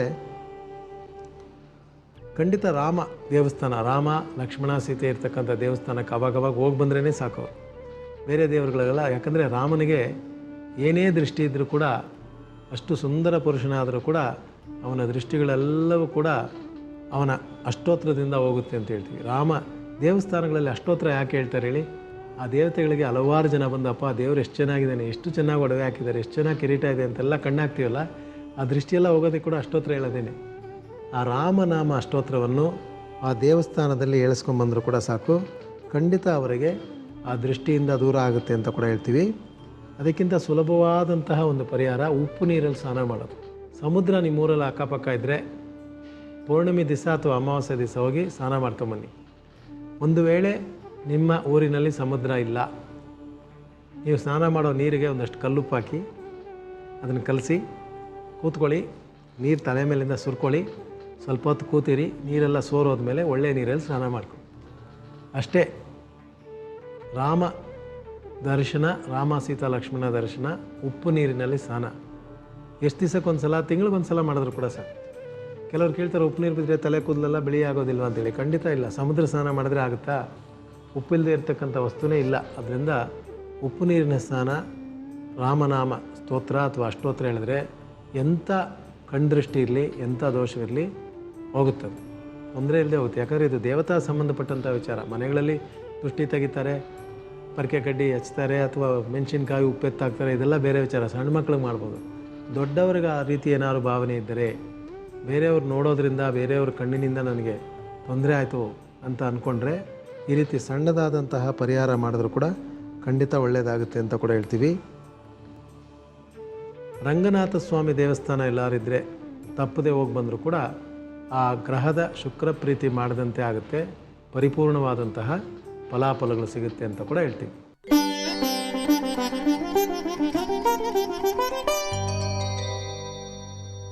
ಸಣ್ಣ ವಿರಾಮದ ನಂತರ ಮತ್ತೊಮ್ಮೆ ತಮ್ಮೆಲ್ಲರಿಗೂ ಕಾರ್ಯಕ್ರಮಕ್ಕೆ ಆತ್ಮೀಯ ಸ್ವಾಗತ. ಈಗ ಪದ್ಧತಿ ಪರಿವೀಕ್ಷಣೆ ವಿಭಾಗ.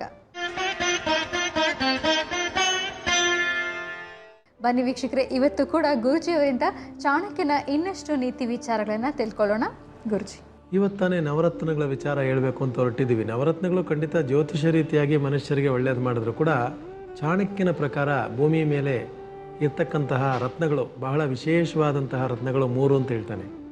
ಏನಪ್ಪ ಅದು 3 ರತ್ನಗಳು ಅಂತಂದರೆ, ನವರತ್ನದ ವಿಚಾರ ಹೇಳಲ್ಲ, ಇರ್ತಕ್ಕಂಥ ರತ್ನಕ್ಕೆ ಸಮಾನವಾದಂತಹ ವಿಚಾರಗಳು 3 ಇದೆ ಅಂತ ಹೇಳ್ತಾನೆ. ಏನಪ್ಪ ಅದು ಅಂತಂದರೆ, ಒಂದು ನೀರು. ನೀರಿಲ್ಲ ಅಂದರೆ ಖಂಡಿತ ಭೂಮಿ ಮೇಲೆ ಬದುಕೋದಕ್ಕೆ ಆಗಲ್ಲ. ಒಬ್ಬ ಮನುಷ್ಯನಿಗೆ ಬಹಳ ಬಾಯಾರಿಕೆ ಇದ್ದಾಗ ಒಂದು ರತ್ನವನ್ನು ಕೊಟ್ಬಿಟ್ಟು ತಿನ್ನಂದ್ರೆ ತಿನ್ನೋಕ್ಕಾಗುತ್ತಾ? ಒಂದು ಸ್ವಲ್ಪ ನೀರು ಕೊಟ್ಟರೆ ಅದೇ ಅವನಿಗೆ ಆ ಸಮಯಕ್ಕೆ ರತ್ನ. ಆದ್ದರಿಂದ ಭೂಮಿ ಮೇಲೆ ನೀರು ಬಹಳ ವಿಶೇಷವಾದಂತಹ ಒಂದು ವಸ್ತು. ಅನ್ನ ಆಹಾರ ಬಹಳ ವಿಶೇಷ, ನೀರಿಗಿಂತ ಹೆಚ್ಚಿನ ವಿಶೇಷ ಇರ್ತಕ್ಕಂಥದ್ದು ಅನ್ನ ಆಹಾರ. ಬರೀ ನೀರು ಕುಡ್ಕೊಂಡು ಬದುಕೋಕ್ಕಾಗಲ್ಲ, ಅನ್ನ ಆಹಾರ ಇನ್ನೂ ವಿಶೇಷವಾದದ್ದು. ಹೊಟ್ಟೆಗಾಗಿ ಗೇಣು ಬಟ್ಟೆಗಾಗಿ ಅಂತ ನಾವು ಹೇಳ್ತೀವಿ. ಆದರೆ ಮೊಟ್ಟ ಮೊದಲಿಗೆ ನೀರು, ಅದರ ನಂತರ ಅನ್ನ ಆಹಾರ ಭೂಮಿ ಮೇಲೆ ಕೊಟ್ಟಿರ್ತಕ್ಕಂಥದ್ದು. 3ನೇದೇನಪ್ಪ ಅಂದರೆ, ಯಾರಾದರೂ ಹೃತ್ಪೂರ್ವಕವಾಗಿ ನೀನು ಚೆನ್ನಾಗಿರಪ್ಪ, ನಿನಗೆ ಒಳ್ಳೆಯದಾಗಲಿ, ಎಲ್ಲ ರೀತಿಯಲ್ಲೂ ನೀನು ಚೆನ್ನಾಗಿರು ಅಂತ ಯಾರು ಆಶೀರ್ವಾದ ಮಾಡಿದ್ರೆ ಅದೇ ನಿಜವಾದ ರತ್ನ ಅಂತ. ಒಬ್ಬ ಹಿರಿಯ ಬುದ್ಧಿವಂತ ಒಳ್ಳೆಯವನು ಹೃತ್ಪೂರ್ವಕವಾಗಿ ಯಾರಿಗಾರು ಆಶೀರ್ವಾದ ಮಾಡಿದ್ರೆ ಅದಕ್ಕಿಂತ ದೊಡ್ಡದಾದಂತಹ ರತ್ನ ನಿಮಗೆ ಜೀವನದಲ್ಲಿ ಯಾವುದೂ ಸಿಗೋದಿಲ್ಲ. ಅದನ್ನು ಯಾವಾಗಲೂ ಮನಸ್ಸಿನಲ್ಲಿ ನೆನೆಸ್ಕೊಂಡಿದ್ದರೆ ನೀವು ಚೆನ್ನಾಗಾಗೋದಕ್ಕೆ ಯೋಗ ಇದೆ ಅಂತ ಕೂಡ ಚಾಣಕ್ಯ ಹೇಳ್ತಾನೆ. ಯಾಕೆ ಹೇಳ್ತಾನೆ ಅಂತಂದರೆ, ಒಬ್ಬ ಮನುಷ್ಯ ಸ್ನೇಹಿತರನ್ನು ಕಳ್ಕೊಂಡ್ರೆ ಅದನ್ನು ತಿರ್ಗಾ ಪಡ್ಕೊಬೋದಂತೆ. ದುಡ್ಡು ಕಾಸು ಏನಾದ್ರು ಕಳ್ಕೊಂಬಿಟ್ರೆ ಅದನ್ನು ಕೂಡ ಪಡ್ಕೊಬೋದಂತೆ. ಆದರೆ ಈ ದೇಹವನ್ನು ಕಳ್ಕೊಂಬಿಟ್ರೆ ಏನು ಸಿಗೋದಿಲ್ಲಂತೆ. ಕೆಲವರು ದೇಹವನ್ನು ಉದಾಸೀನವಾಗಿ ನೋಡ್ಕೋತಾರೆ. ಅದಕ್ಕೇನಾದ್ರು ಒಂದು ತೊಂದರೆ ಆದರೆ ಅದಕ್ಕೆ ತೊಂದರೆ ಸರಿಯಾಗಿ ಇಟ್ಕೊಳ್ಳೋಕೆ ಪ್ರಯತ್ನ ಪಡೋದಿಲ್ಲ. ಹೊಟ್ಟೆ ಹಸಿವು ಅಂದರೆ ಭಾಳ ತಿನ್ಬಿಡೋದು, ಸೋಮಾರಿತನ ಆದರೆ ಸುಮ್ಮನೆ ಮಲಗಿರೋದು. ಅಂದರೆ ಬುದ್ಧಿಗೂ ದೇಹಕ್ಕೂ ಸಂಬಂಧ ಇಲ್ಲದೆ ಇರೋ ರೀತಿಯಲ್ಲೇ ನಡ್ಕೋತಾರೆ. ಆದರೆ ಬುದ್ಧಿ ದೇಹ ಎರಡೂ ಸರಿಸಮಾನವಾಗಿ ಹೋದರೆ ಮಾತ್ರ ಮನುಷ್ಯ ಜೀವನದಲ್ಲಿ ಎಲ್ಲವನ್ನು ಸಾಧಿಸೋಕ್ಕೆ ಸಾಧ್ಯ. ಅದಕ್ಕೆ ಚಾಣಕ್ಯ ಏನು ಹೇಳ್ತಾನೆ ಅಂತಂದರೆ, ಈ ನೀರು, ಆ ಅನ್ನ ಆಹಾರ, ಒಳ್ಳೆ ಹಿರಿಯರ ಆಶೀರ್ವಾದ ಪಡ್ಕೊಂಡು ಈ ದೇಹಕ್ಕೂ ಸ್ವಲ್ಪ ಬೆಲೆ ಕೊಟ್ಟು ಎಲ್ಲವನ್ನು ಜೀವನದಲ್ಲಿ ಅರ್ಥ ಮಾಡ್ಕೊಂಡವನು ಖಂಡಿತ ಜೀವನದಲ್ಲಿ ಒಳ್ಳೆಯ ಸ್ಥಾನಮಾನವನ್ನು ಪಡಿತಾನೆ. ಅವನೇನಾದ್ರು ಒಂದು ಸಾಧಕನಾಗ್ತಾನೆ, ಸಾಧನೆಯನ್ನು ಮಾಡೇ ಮಾಡ್ತಾನೆ ಅಂತ ಕೂಡ ಹೇಳ್ತಾನೆ. ಮನುಷ್ಯನಿಗೆ ಏನು ಬಹಳ ಸಂತೋಷವನ್ನು ಕೊಡುತ್ತೆ, ಅವನನ್ನು ಆಧ್ಯಾತ್ಮಿಕಕ್ಕೆ ಯಾವುದು ಹತ್ರಕ್ಕೆ ಕರ್ಕೊಂಡು ಹೋಗುತ್ತೆ. ಆಧ್ಯಾತ್ಮಿಕ ಬೇಕು. ಆಧ್ಯಾತ್ಮಿಕ ಅಂದರೆ ನಾನು 30 ಗಂಟೆ ಹೊಡ್ಕೊಂಡು ದೇವಸ್ಥಾನದಲ್ಲಿ ಪೂಜೆ ಪುನಸ್ಕಾರ ಮಾಡ್ಕೊಂಡಿರಿ ಅಂತ ನಾನು ಖಂಡಿತ ಹೇಳೋದಿಲ್ಲ. ಮನುಷ್ಯ ಅಂದಮೇಲೆ ಒಂದು 5 ನಿಮಿಷ 10 ನಿಮಿಷ ದೇವಸ್ಥಾನ ಪೂಜೆ ಪುನಸ್ಕಾರ ಬೇಕಾಗುತ್ತೆ, ಹಬ್ಬ ಹುಣ್ಣಿಮೆ ಬೇಕಾಗುತ್ತೆ. ಆದರೆ ಒಳ್ಳೆ ಪ್ರವಚನಗಳನ್ನು, ಆಧ್ಯಾತ್ಮಿಕದ ವಿಚಾರವನ್ನು, ರಾಮಾಯಣ ಆಗ್ಬೋದು, ಮಹಾಭಾರತ ಆಗ್ಬೋದು. ರಾಮಾಯಣ ಮಹಾಭಾರತದಲ್ಲಿ ಏನಾಯಿತು ಅನ್ನೋದು ಬೇಕಾಗಿಲ್ಲ, ಯಾವ ಸನ್ನಿವೇಶದಲ್ಲಿ ರಾಮ ತನ್ನನ್ನು ತಾನು ಗೆದ್ದುಕೊಂಡ, ಬೇರೆಯವರಿಗೆ ಗೆಲುವನ್ನು ತಂದುಕೊಟ್ಟ, ಮಹಾಭಾರತದಲ್ಲಿ ಏನೆಲ್ಲ ಮಾಡಿ ಪಾಂಡವರು ಸೋತರು, ಏನೆಲ್ಲ ಮಾಡ್ಬೋದು ಏನೆಲ್ಲ ಮಾಡಬಾರ್ದು ಅನ್ನೋ ವಿಚಾರಗಳು. ಈ ರೀತಿ ಆಧ್ಯಾತ್ಮಿಕದ ವಿಚಾರಗಳನ್ನು ಕೇಳಿದಾಗ ನಮಗೆ ಸ್ವಲ್ಪ ಹತ್ರಕ್ಕೆ ಹೋಗ್ತೀವಂತೆ. ಯಾವ ವಿಚಾರದಲ್ಲಿ ಅಂತಂದರೆ, ಈ ಧರ್ಮ ನ್ಯಾಯ ಅಂತ ನಾವೇನು ಅಂದ್ಕೊಂಡಿದ್ವಿ, ನಮ್ಮನ್ನೇ ನಾವು ಇನ್ನು ಸ್ವಲ್ಪ ಉದ್ಧಾರ ಮಾಡ್ಕೊಳ್ಳೋದಕ್ಕೆ ದಾರಿ ಆಗುತ್ತಂತೆ. ಇನ್ನೊಂದು ವಿಚಾರ, ನೀತಿಕತೆಗಳು. ಸಾಕಷ್ಟು ನೀತಿಕತೆಗಳಿದೆ ನಮ್ಮಲ್ಲಿ, 1-2 ಅಲ್ಲ, ಅದು ಕೂಡ ಖಂಡಿತ ಹೇಳ್ತೀನಿ. ಸಾವಿರಾರು ನೀತಿಕತೆಗಳಿದೆ. ಅದಕ್ಕೆ ಒಂದು ವಿಭಾಗ ಮಾಡಬೇಕಾಗುತ್ತೆ. ಆದಷ್ಟು ಸಣ್ಣ ಪುಟ್ಟ ನೀತಿಕತೆಗಳನ್ನು ನೋಡಿ ಅದನ್ನು ನಿಮಗೆ ಹಿಂಬಾಲಿಸೋದಕ್ಕೆ ಪ್ರಯತ್ನ ಪಡಿ. ಆಗ ಜೀವನದಲ್ಲಿ ಇನ್ನಷ್ಟು ಸಂತೋಷ ಸಿಗುತ್ತೆ ಅಂತ ಹೇಳ್ತಾನೆ. ಆಧ್ಯಾತ್ಮಿಕದ ದಾರಿಯಲ್ಲಿ ನೀವು ಹೋಗೋದಕ್ಕೆ ಅದು ಸಾಕಾರವಾಗುತ್ತೆ ಅಂತ ಹೇಳ್ತಾನೆ.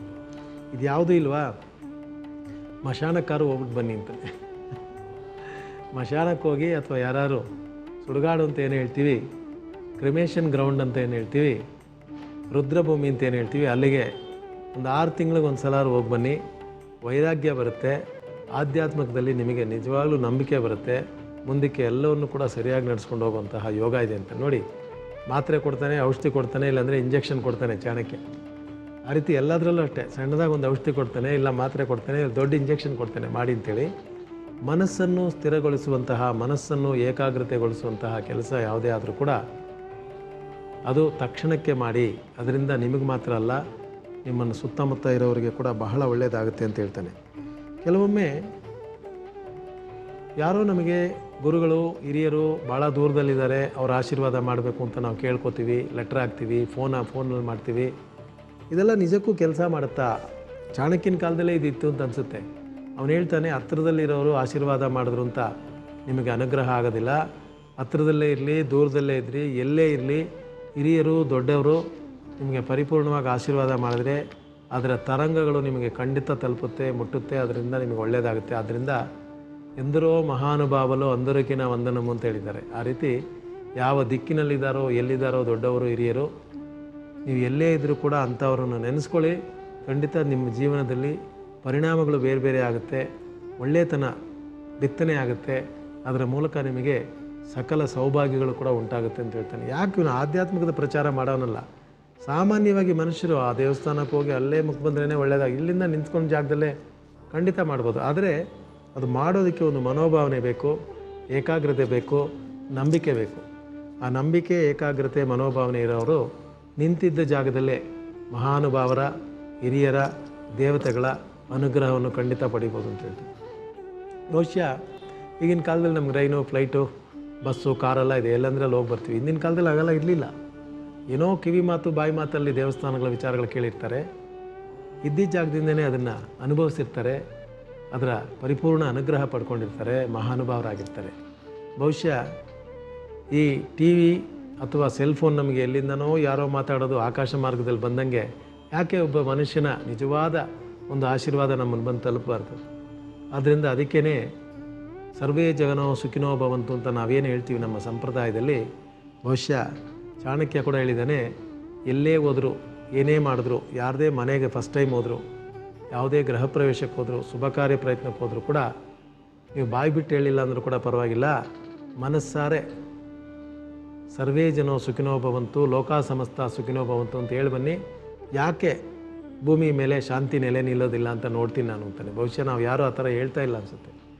ಎಲ್ಲೋ ಒಬ್ಬರಿಬ್ಬರು ಹೇಳ್ತಾರೆ, ಅವ್ರಿಗೆ ಮಾತ್ರ ಜನ ಚೆನ್ನಾಗಿಲ್ಲ ಅನಿಸುತ್ತೆ. ಎಲ್ಲರೂ ಸೇರ್ಕೊಂಡು ಹೇಳಿದಾಗ ಆ ತರಂಗಗಳು, ಆ ವೈಬ್ರೇಷನ್ಸ್ ಏನು ಅಂತಿರುತ್ತೆ, ಅದು ಎಲ್ಲರನ್ನು ತಲುಪಿ ವಿಶೇಷವಾದಂತಹ ಫಲಿತಾಂಶಗಳು ಕೊಡುತ್ತೆ ಅಂತ ಕೂಡ ಹೇಳ್ತಾನೆ.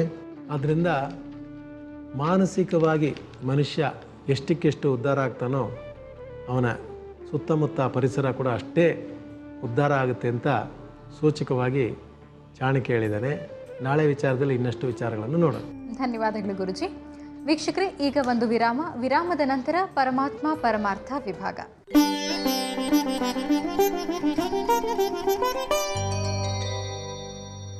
ಸಣ್ಣ ವಿರಾಮದ ನಂತರ ಮತ್ತೊಮ್ಮೆ ತಮ್ಮೆಲ್ಲರಿಗೂ ಜ್ಯೋತಿರ್ಗಮಯ ಕಾರ್ಯಕ್ರಮಕ್ಕೆ ಆತ್ಮೀಯ ಸ್ವಾಗತ. ಈಗ ಪರಮಾತ್ಮ ಪರಮಾರ್ಥ ವಿಭಾಗ. ವೀಕ್ಷಕರೇ, ಇವತ್ತಿನ ಈ ವಿಭಾಗದಲ್ಲಿ ಗುರುಜಿಯವರು ನಮಗೆ ಮಹಾವಿಷ್ಣುವಿನ 381ನೇ ನಾಮಾವಳಿ ಅರ್ಥ ಏನು ತಿಳಿಸ್ಕೊಡ್ತಾರೆ. ಗುರುಜಿ, 381ನೇ ನಾಮಾವಳಿ ಓಂ ಗುಹಾಯ ನಮಃ ಅಂತ ಬರುತ್ತೆ. ಗುಹಾಯ ನಮಃ ಅಂತಂದರೆ ಅವನೇ ನಮಗೆ ರಕ್ಷಕ, ಎಲ್ಲ ರೀತಿಯಲ್ಲೂ ಕೂಡ ರಕ್ಷಕ ಅವನೇ. ಇನ್ನೊಂದು ವಿಚಾರ, ಗುಹಾಯ ನಮಃ ಅಂತಂದರೆ ನಮ್ಮ ಹೃದಯವೆಂಬ ಗುಹೆಯಲ್ಲಿ ಬಚ್ಚಿಟ್ಕೊಂಡಿರ್ತಕ್ಕಂಥವನು ಹುಡುಕಬೇಕು. ನಮ್ಮನ್ನು ನಾವೇ ವಿಶ್ಲೇಷಣೆ ಮಾಡ್ಕೋಬೇಕು, ನಮ್ಮನ್ನು ನಾವೇ ಹಿಂಡಬೇಕು, ನಮ್ಮನ್ನೇ ನಾವು ಪ್ರಯತ್ನ ಪಟ್ಟು ಆ ಗುಹೆಯಲ್ಲಿ ಇರ್ತಕ್ಕಂತಹ ಮಹಾನುಭಾವನನ್ನು ಹುಡುಕಬೇಕು. ಹಿಂದೆ ಬಂದಂಥ ನಾಮಾವಳಿಗಳಲ್ಲಿ ಹೇಳಿದೆ, ಅಷ್ಟು ಬೇಗ ಸಿಗೋದಿಲ್ಲ, ಕಣ್ಣಿಗೆ ಕಾಣೋದಿಲ್ಲ, ಅವನನ್ನು ಅಳತೆ ಮಾಡೋದಕ್ಕೆ ಯಾವುದೇ ಉಪಕರಣಗಳನ್ನು ಕಂಡಿಡ್ದಿಲ್ಲ. ಈ ರೀತಿ ಹಲವಾರು ವಿಚಾರ ಇರಬೇಕಾದ್ರೆ ಅವನು ಎಲ್ಲಿರ್ತಾನೆ, ಹೇಗಿರ್ತಾನೆ ಅನ್ನೋದನ್ನು ತಿಳ್ಕೊಳ್ಳೋದಕ್ಕೆ ಬಹಳ ಕಾಲ ಆಗುತ್ತೆ. ನಾವು ಕಲ್ಲಲ್ಲೇ ಇರ್ತಾನೆ, ದೇವಸ್ಥಾನದಲ್ಲೇ ಇರ್ತಾನೆ ಅಂತ ಏನಾರು ಅಂದ್ಕೊಂಬಿಟ್ಟು ಹೋದರೆ ಖಂಡಿತ ಇಲ್ಲ. ಅವನು ಮಾಯೆ, ಯಾವುದ್ರಲ್ಲಿ ಬೇಕಾದ್ರೂ ಇರ್ತಾನೆ. ಕಲ್ಲಲ್ಲೂ ಇರ್ತಾನೆ, ಮಣ್ಣಲ್ಲೂ ಇರ್ತಾನೆ, ಗಿಡದಲ್ಲೂ ಇರ್ತಾನೆ, ಮರದಲ್ಲೂ ಇರ್ತಾನೆ, ಬಡವರ ನಗುವಿನಲ್ಲಿ ಕೂಡ ಇರ್ತಾನೆ. ಎಲ್ಲ ರೀತಿಯಾದಂತಹ ವಿಚಾರಗಳಲ್ಲಿ ಕೂಡ ಅವನನ್ನು ಕಂಡಿಡಿದು ಅದರ ಸೇವೆ ಮಾಡೋರಿಗೆ ಅವನು ನಾನು ಯಾರು ಅಂತ ತಿಳಿಸ್ಕೊಡ್ತಾನೆ. ಆದರೆ ಬೇರೆಯವ್ರಿಗೆಲ್ಲ ಗುಹೆಯೊಳಗೆ ನಾವಂತೀವಿ, ಗುಹೆಯೊಳಗೆ ಏನಿದೆಯಪ್ಪ ಯಾರು ಗೊತ್ತು, ಸಿಂಹ ಇದೆಯೋ, ಹುಲಿ ಇದೆಯೋ ಅಂತ ಹೇಳ್ತೀವಿ. ಆ ರೀತಿ ಎಲ್ಲೋ ಅಂತರಂಗದಲ್ಲಿ ಒಳಗಡೆ ತನ್ನನ್ನು ತೋರಿಸೋದಕ್ಕೆ ಸಿದ್ಧವಾಗಿದ್ದಾನೆ. ಆದರೆ ನಾವು ಹುಡುಕಿದ್ರೆ ಮಾತ್ರ ಅವನು ಸಿಗ್ತಾನೆ. ತಾನಾಗ್ತಾನೆ ಇಲ್ಲಿ ಬಂದು ನಾನು ಇದ್ದೀನಿ ಅಂತ ಹೇಳೋದಿಲ್ಲ. ಹುಡುಕುವ ಪ್ರಯತ್ನವನ್ನು ಯಾರು ಮಾಡ್ತಾರೋ, ಧರ್ಮದಿಂದ, ಸತ್ಯದಿಂದ, ಪ್ರೀತಿ ಪ್ರೇಮಗಳಿಂದ, ಒಳ್ಳೆತನದಿಂದ ಯಾರೊಬ್ಬರು ಹುಡುಕೋಕ್ಕೆ ಇಷ್ಟಪಡ್ತಾರೋ ಅವರಿಗೆ ಸದಾ ಸರ್ವಕಾಲವೂ ನಾನು ಕಾಣಿಸ್ಕೋತೀನಿ. ನನಗೆ ಬೇರೆ ವಿಶೇಷವಾದಂತಹ ಪೂಜೆಗಳು ಯಾವುದೂ ಬೇಕಿಲ್ಲ. ಆ ಹುಡುಕುವ ಪ್ರಯತ್ನ ಯಾರು ಮಾಡ್ತಾನೋ ಅವನಿಗೆ ನಾನು ನನ್ನ ಗುಹೆಯಿಂದ ಹೊರಗೆ ಬಂದು ಕಾಣಿಸ್ಕೋತೀನಿ. ಅಲ್ಲಿವರೆಗೂ ನಾನು ಒಂದು ಗುಹೆಯಲ್ಲೇ ನಿಗೂಢವಾಗೇ ಇರ್ತೀನಿ ಅಂತ ಹೇಳ್ತಾನೆ. ಇದಕ್ಕೊಂದು ಸಣ್ಣ ಕಥೆ ಇದೆ. ನಮ್ಮ ಚಂದ್ರಶೇಖರ ಸರಸ್ವತಿ ಸ್ವಾಮಿಗಳು, ಕಾಂಚಿ ಮಹಾಸ್ವಾಮಿಗಳು, ಶಂಕರಾಚಾರ್ಯ ಪೀಠದವರು, ಮಹಾನುಭಾವರು, ಪೂರ್ವತ ಅವರು ಕನ್ನಡಿಗರೇ.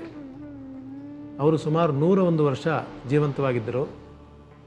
12ನೇ ವಯಸ್ಸಿನಲ್ಲಿ ಸನ್ಯಾಸತ್ವವನ್ನು ತಗೊಂಡರು. ಸುಮಾರು 90 ವರ್ಷ ಕಾಲ ಭಾರತದಲ್ಲಿ ಎಲ್ಲ ಪ್ರದೇಶಕ್ಕೂ ಕೂಡ ನಡ್ಕೊಂಡೇ ಹೋಗಿ ಬಂದಂಥ ಮಹಾನುಭಾವರು. ಎಲ್ಲೂ ಕೂಡ ವಾಹನದಲ್ಲಿ ಹೋಗಿಲ್ಲ. ಪೂರ್ತಿ ಉತ್ತರ ಭಾರತದಿಂದ ನೇಪಾಳದಿಂದ ಕನ್ಯಾಕುಮಾರಿವರೆಗೂ, ಗುಜರಾತಿನಿಂದ ಕಲ್ಕತ್ತಾವರೆಗೂ ನಡ್ಕೊಂಡು ಹೋಗಿ ಬಂದಂತಹ ಮಹಾನುಭಾವರು. ಅವರೊಂದು ಸಲ ಹೀಗೆ ಒಂದು ಕಡೆ ಹೋಗ್ತಾ ಇರ್ತಾರೆ, ಯಾವುದೋ ಊರಿಗೆ, ದಕ್ಷಿಣ ಭಾರತದಲ್ಲಿ ತಮಿಳ್ನಾಡಲ್ಲಿ ಯಾವುದೋ ಒಂದು ಮೂಲೆಯಲ್ಲಿ ಹೋಗ್ತಾ ಇರ್ತಾರೆ, ಕೇರಳ ಬಾರ್ಡ್ರು.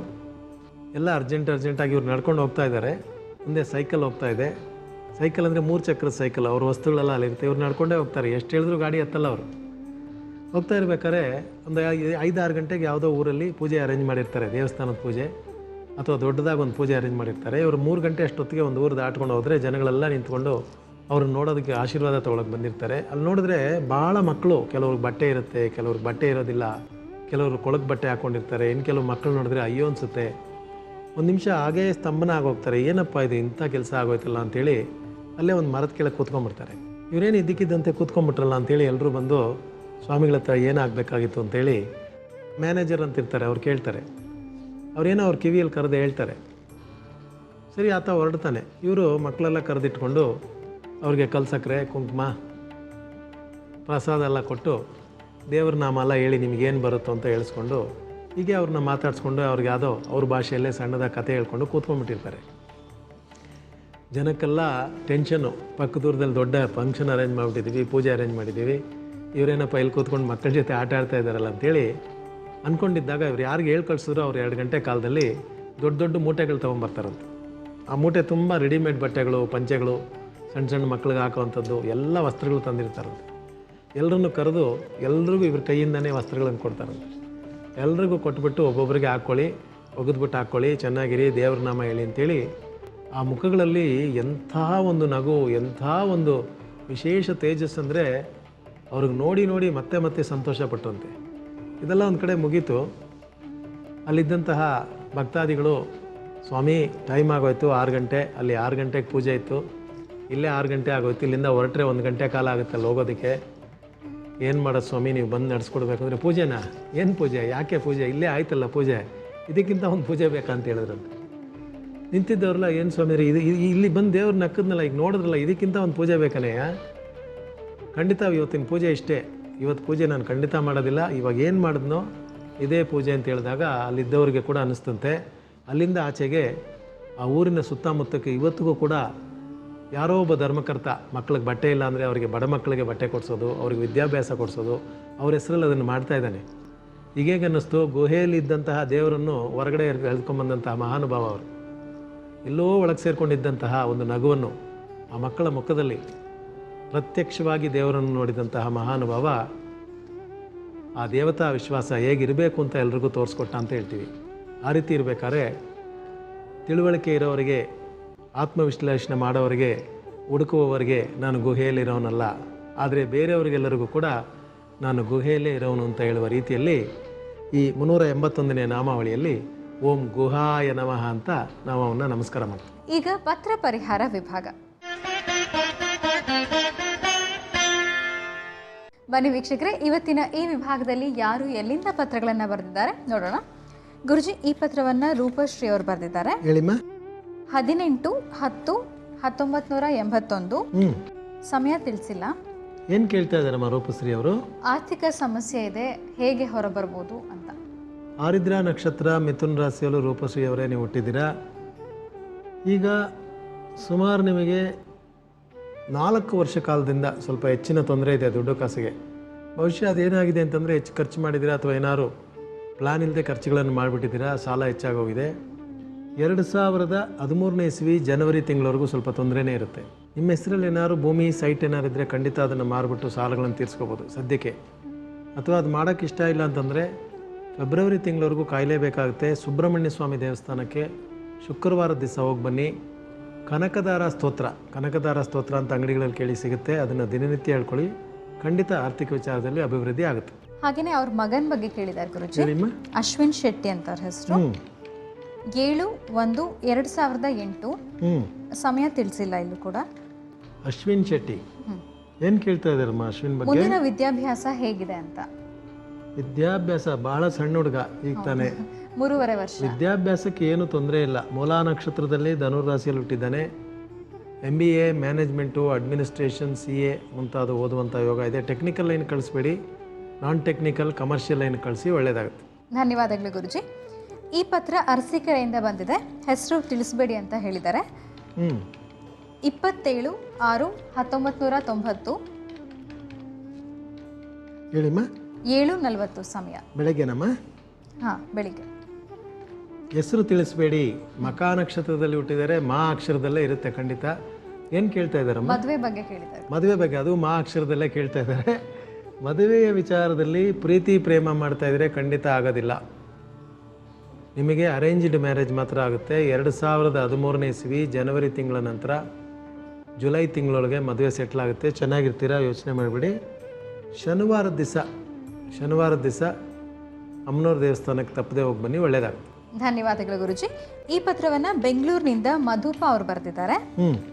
25/12/1983 12:30. ಹೆಸರೇನು ಹೇಳಿದ್ರಮ್ಮ? ಮಧುಪ. ಹೆಸರು ಕರೆಕ್ಟ್ ಆಗಿದೆ. ಸಿಂಹರಾಶಿ, ಪುಬ್ಬ ನಕ್ಷತ್ರ. ಸದ್ಯಕ್ಕೆ ಅವರಿಗೆ ಕುಜದಶೆ ನಡೀತಾ ಇದೆ. ಏನಮ್ಮ ಕೇಳ್ತಾ ಇದ್ದಾರೆ? ಮದುವೆ ಹಾಗೂ ಮುಂದಿನ ಜೀವನದ ಬಗ್ಗೆ. ಮದುವೆ ವಿಚಾರ ಹತ್ರದಲ್ಲಿ ಬಂದ್ಬಿಟ್ಟಿದೆ. ಇನ್ನೇನು 2-3 ತಿಂಗಳಲ್ಲಿ ಮದುವೆ ಸೆಟ್ಲ್ ಆಗೋಗುತ್ತೆ. ಮುಂದಿನ ಜೀವನ ಖಂಡಿತ ಈಗ ತಾನೇ ಕುಜದಶೆ ಪ್ರಾರಂಭ ಆಗಿದೆ. ಸ್ವಲ್ಪ ಸೆಟ್ಲ್ ಆಗಿದ್ದೀರಾ.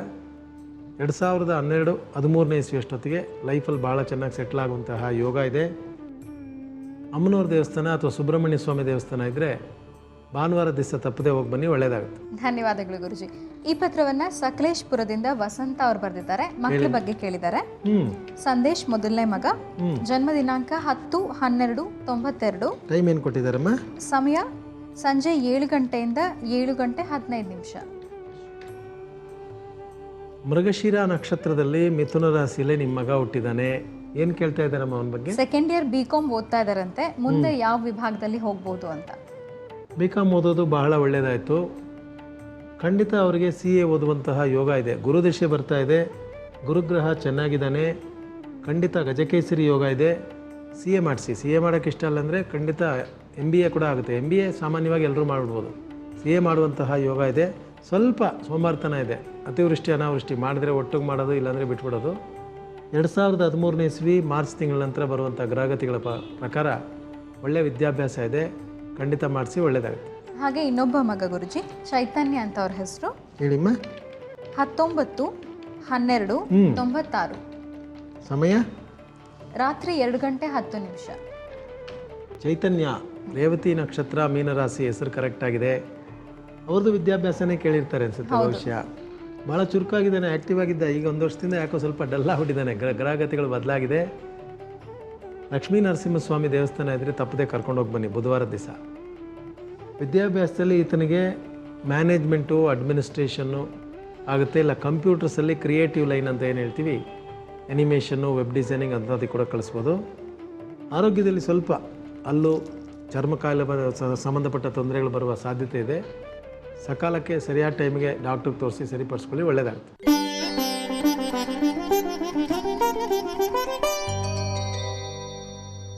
ಸಣ್ಣ ವಿರಾಮದ ನಂತರ ಮತ್ತೊಮ್ಮೆ ತಮ್ಮೆಲ್ಲರಿಗೂ ಜ್ಯೋತಿರ್ಗಮಯ ಕಾರ್ಯಕ್ರಮಕ್ಕೆ ಆತ್ಮೀಯ ಸ್ವಾಗತ. ಈಗ ದೋಷ ಪರಿಹಾರ ವಿಭಾಗ.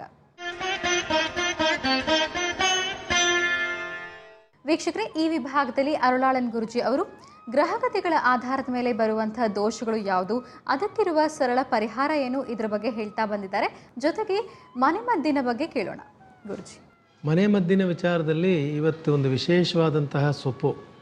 ಈಗಿನ ಕಾಲದ ಹುಡುಗರು ಗೊತ್ತಿದೆಯೋ ಅಲ್ವ, ಆದರೆ ಸ್ವಲ್ಪ ದೊಡ್ಡವ್ರಿಗೆ, ವಯಸ್ಸಾದವ್ರಿಗೆ ಗೊತ್ತಿರುತ್ತೆ. ಒಣಗೊನೆ ಸೊಪ್ಪು ಅನ್ನೋದು ಕೆರೆ ಕಟ್ಟೆಗಳ ಮಧ್ಯೆ ಮಳೆ ಎಲ್ಲರೂ ಬಂದಿದ್ದರೆ ಅಲ್ಲೆಲ್ಲ ಬಿಟ್ಟಿರುತ್ತೆ.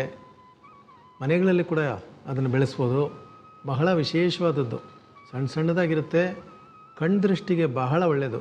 ಕಣ್ಣಿನ ತೊಂದರೆನೇ ಬರೋದಿಲ್ಲ. ಚಿಕ್ಕ ವಯಸ್ಸಿಂದ ಯಾರಿಗಾರು ಡಾಕ್ಟ್ರ್ ಹೇಳಿದ್ದಾರೆ ಕಣ್ಣು ತೊಂದರೆ ಬರ್ಬೋದು ನಿಮ್ಮ ಮಗುಗೆ ಅಂತ ಏನಾರು ಹೇಳಿದರೆ, ಚಿಕ್ಕ ವಯಸ್ಸಿಂದ ಒಣಗೊನೆ ಸೊಪ್ಪು ಕೊಟ್ಕೊಂಬಂದರೆ ಖಂಡಿತ ಸ್ಪೆಕ್ಸ್ ಇಲ್ಲದೆ, ಗ್ಲಾಸ್ ಇಲ್ಲದೆ, ಕಣ್ಣಿನ ತೊಂದರೆ ಇಲ್ಲದೆ ಇರತಕ್ಕಂಥ ವಿಶೇಷವಾದ ವಿಟಮಿನ್ ಎ ಶಕ್ತಿ ಭಾಳ ಇರತಕ್ಕಂತಹ ಸೊಪ್ಪು. ಅದರ ಜೊತೆಗೆ ಮೂಲವ್ಯಾಧಿ ಇರೋರು, ಪೈಲ್ಸ್ ಇರೋರು, ಮೈ ಉರಿ ಇರ್ತಕ್ಕಂಥವ್ರು ಎಲ್ರಿಗೂ ಕೂಡ ಒಣಗನೆ ಸೊಪ್ಪಾಗುತ್ತೆ. ಮೈ ಚಿನ್ನದಂತೆ ಆಗುತ್ತಂತೆ, ಅದಕ್ಕೆ ಒನ್ನು ಅಂತ ಹೇಳ್ತಾರೆ. ಅದಕ್ಕೆ ಒನ್ನುಗೊನೆ ಸೊಪ್ಪು ಅಂತ ಹೇಳಿದ್ರೆ ಒನ್ನಿನ ಥರ ಅಂದರೆ ಚಿನ್ನದ ಥರ ಮೈ ಆಗುವಂತಹ ಚರ್ಮದ ಕಾಯಿಲೆಗಳು ಯಾವುದೇ ಇರಲಿ ರೆಗ್ಯುಲರಾಗಿ ಒಣಗನೆ ಸೊಪ್ಪು ತಿನ್ನೋದು, ಅಥವಾ ಆ ಸೊಪ್ಪನ್ನು ರಸ ಮಾಡಿ ಆ ಸೊಪ್ಪನ್ನು ಸ್ವಲ್ಪ ಮಿಕ್ಸಿಯಲ್ಲಿ ಹಾಕಿ ಒಡೆದು ಆ ಜ್ಯೂಸ್ ಏನಿದೆ ಅದನ್ನು ಮೈ ಮೇಲೆ ಹಚ್ಕೊಂಬಂದರೂ ಕೂಡ ಎಂತಹ ಚರ್ಮದ ಕಾಯಿಲೆ ಇದ್ದರೂ ಕೂಡ ಕಡಿಮೆ ಆಗುತ್ತೆ. ಈ ಒಣಗನೆ ಸೊಪ್ಪೆಲ್ಲ ಸಾಮಾನ್ಯವಾಗಿ ಎಲ್ಲ ಕಡೆ ಸಿಗೋದಿಲ್ಲ, ಹಳ್ಳಿಗಳ ಕಡೆ ಖಂಡಿತ ಸಿಗುತ್ತೆ, ಅಥವಾ ಮಾರ್ಕೆಟಲ್ಲಿ ಹೇಳಿಟ್ಟರು ಕೂಡ ತಂದು ಕೊಡ್ತಾರೆ. ಬಹಳ ಕಬ್ಬಿಣದ ಅಂಶ ಇರ್ತಕ್ಕಂತಹ ಒಂದು ಸೊಪ್ಪು, ತಲೆ ಕೂದಲು ಉದುರೋದು ನಿಲ್ಲುತ್ತೆ. ಒಣಗನೆ ಸೊಪ್ಪನ್ನು ಎಣ್ಣೆಯಲ್ಲಿ ಹಾಕಿ, ಗೋರಂಟಿ ಸೊಪ್ಪು ಒಣಗನೆ ಸೊಪ್ಪನ್ನು ಕೊಬ್ಬರಿ ಎಣ್ಣೆಯಲ್ಲಿ ಹಾಕಿ ಕಾಯಿಸಿ ಅದನ್ನು ಇಟ್ಕೊಂಡು ತಲೆಗೆ ಹಚ್ಕೊಳ್ಳೋ ಹೆಣ್ಮಕ್ಳು ಕೂಡ ಇದ್ದಾರೆ. ಒಟ್ಟರಲ್ಲಿ ಚಿನ್ನದಂಥ ದೇಹ, ವಜ್ರದಂಥ ದೇಹ ಇರಬೇಕು ಅಂದರೆ, ಕಣ್ಣುಗಳ ತೊಂದರೆಯಿಂದ ಪಾರಾಗಬೇಕು ಅಂತಂದರೆ, ಚರ್ಮ ಕಾಯಿಲೆ ಯಾವುದೇ ಇಲ್ಲದೆ ತೊಂದರೆ ಇಲ್ಲದೆ ಇರಬೇಕು ಅಂತಂದರೆ ಒಣಗನೆ ಸೊಪ್ಪನ್ನು ಉಪಯೋಗಿಸಿ ನೋಡಿ, ಖಂಡಿತ ಅದರ ಫಲಿತಾಂಶ ಪರಿಪೂರ್ಣವಾಗಿ ನಿಮಗೆ ಸಿಗುತ್ತೆ. ದೋಷದ ವಿಚಾರಗಳು ಬಂದಾಗ ಹಲವಾರು ಗ್ರಹಗಳು, ಗುರುಗ್ರಹ ಭಾಳ ಒಳ್ಳೆಯದು ಅಂತಂದರೆ ಸರ್, ಆದರೂ ಕೂಡ ನಮಗೆ ಗುರುದಶೆ ನಡೀತಾ ಇದೆ ಅಂತ ಜ್ಯೋತಿಷರು ಹೇಳಿದ್ರು, ಆದರೂ ಸ್ವಲ್ಪ ಟೆನ್ಷನ್ಸ್ ಎಲ್ಲ ಬಂದ್ಬಿಟ್ಟು ಅಂತ ಹೇಳಿದವರಿಗೆ ಸಾಕಷ್ಟು ಪರಿಹಾರಗಳು ಹೇಳಿದೆ.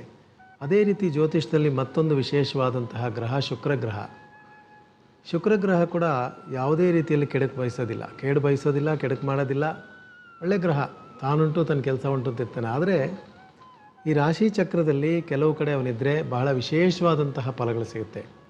ಇನ್ನು ಕೆಲವು ಕಡೆ ಸಿಗಬೇಕಾದಂತಹ ಫಲ ಅರ್ಧಂಬರ್ಧಾಗೋಗುತ್ತೆ, ಪ್ರಯತ್ನ ಆಗಿರೋದಿಲ್ಲ. ಯಾರೋ ಜ್ಯೋತಿಷರು ನೋಡಿ ಚೆನ್ನಾಗಿದೆ ಅಂತ ಹೇಳ್ಬಿಟ್ಟು ಆಮೇಲೆ ಆಗಲಿಲ್ಲ ಅಂದರೆ ಅದ್ರ ಬಗ್ಗೆ ಟೆನ್ಷನ್ ಮಾಡ್ಕೊಳ್ಳೋಂತಹ ಪರಿಸ್ಥಿತಿ ಇರುತ್ತೆ.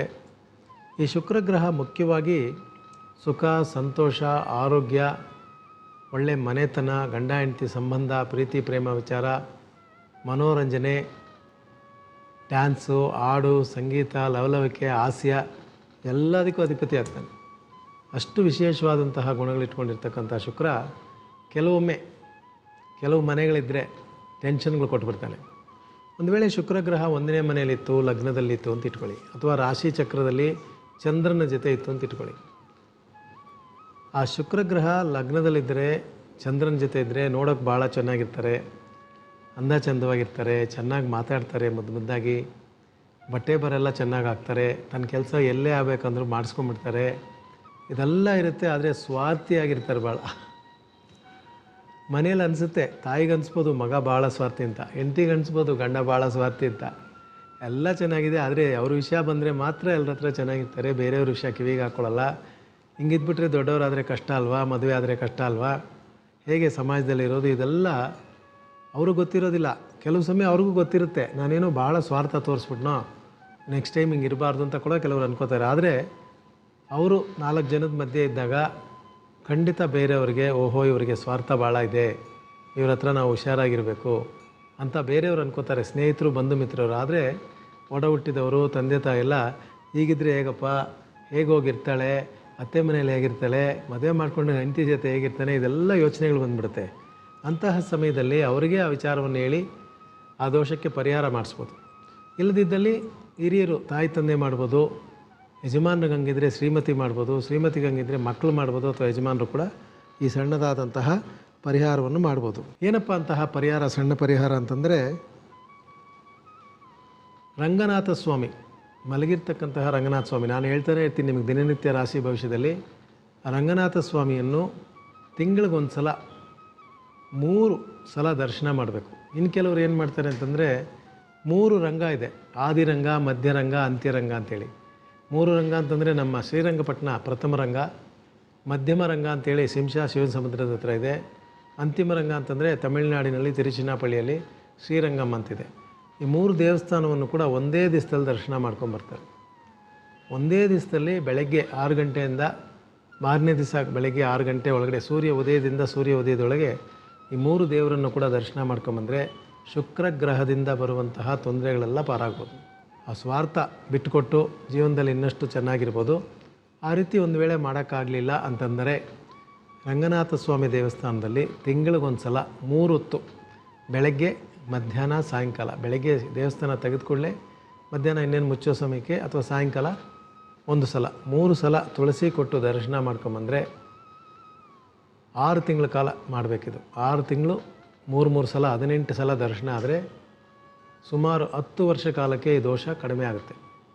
ಇದು ವರ್ಷ ಬೇಕಾದ್ರೂ ಮಾಡ್ಬೋದು. ಅಥವಾ ಪ್ರಪ್ರಥಮವಾಗಿ ಬೆಳೀತಾ ಇದ್ದಾನೆ ಹುಡುಗ, ಚಿಕ್ಕ ವಯಸ್ಸು 10-12 ವಯಸ್ಸು, ಭಾಳ ಸ್ವಾರ್ಥಿಯಾಗಿದ್ದಾನೆ, ಯಾರಿಗೂ ಏನೂ ಕೊಡಲ್ಲ, ಟೀಚರ್ಸ್ ಬೈತಾರೆ ಮಾಡ್ತಾರೆ ಏನಾರು ಅನಿಸಿದ್ರೆ ಪ್ರಾರಂಭದಲ್ಲೇ ಮಾಡಿಬಿಡಿ.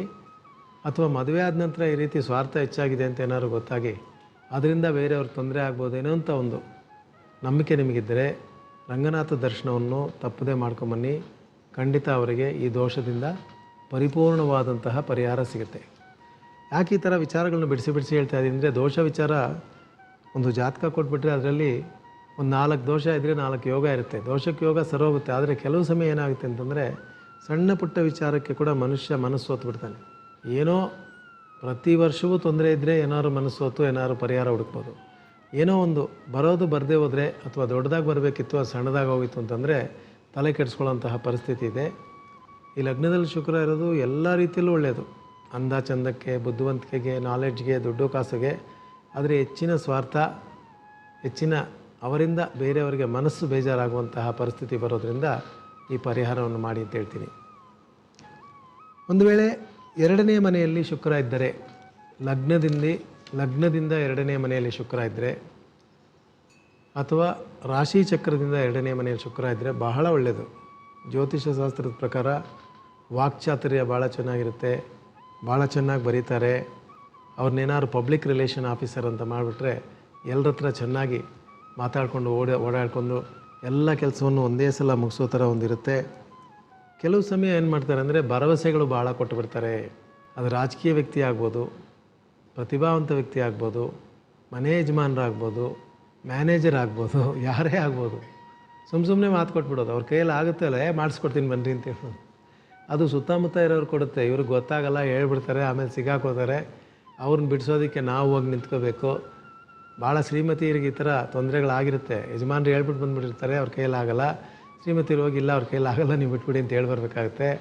ಅಥವಾ ಇನ್ನು ಕೆಲವು ಕಡೆ ಮಕ್ಕಳು, ತಂದೆ ದೊಡ್ಡ ಪೊಸಿಷನಲ್ಲಿದ್ದರೆ, ಕೆಲಸದಲ್ಲಿದ್ದರೆ ಮಕ್ಕಳು ಹೋಗಿ ಊರೆಲ್ಲ ಹೇಳ್ಕೊಂಬಂದ್ಬಿಡ್ತಾರೆ, ನಮ್ಮಪ್ಪ ಮಾಡಿಕೊಡ್ತಾರೆ ಅಂತ. ಅವ್ರ ಕೈಯಲ್ಲಾಗಲ್ಲ. ಅಂದರೆ ಇದು ದೋಷದ ತಕ್ಕಕ್ಕೆ ಬರುತ್ತೆ. ಅಂದರೆ 1 ಸಲ 2 ಸಲ ಆದರೆ ಪರವಾಗಿಲ್ಲ, ಪ್ರತಿ ಸಲ ವರ್ಷ ಈ ರೀತಿ ಯಾವುದಾದ್ರು ಒಂದ್ರಲ್ಲಿ ಸಿಗಾಕೊಂಡು ಅದರಿಂದ ಹೊರಗೆ ಬರೋ ಅಷ್ಟರಲ್ಲಿ ಆ ದೇವರು ಈ ದೇವರೆಲ್ಲ ಬೇಡ್ಕೊಂಡು ತೊಂದರೆಗೊಳಪಡದೆ ಬರೋದಷ್ಟು ಅನ್ನೋದು ಬಹಳ ತೊಂದರೆ ಆಗುತ್ತೆ.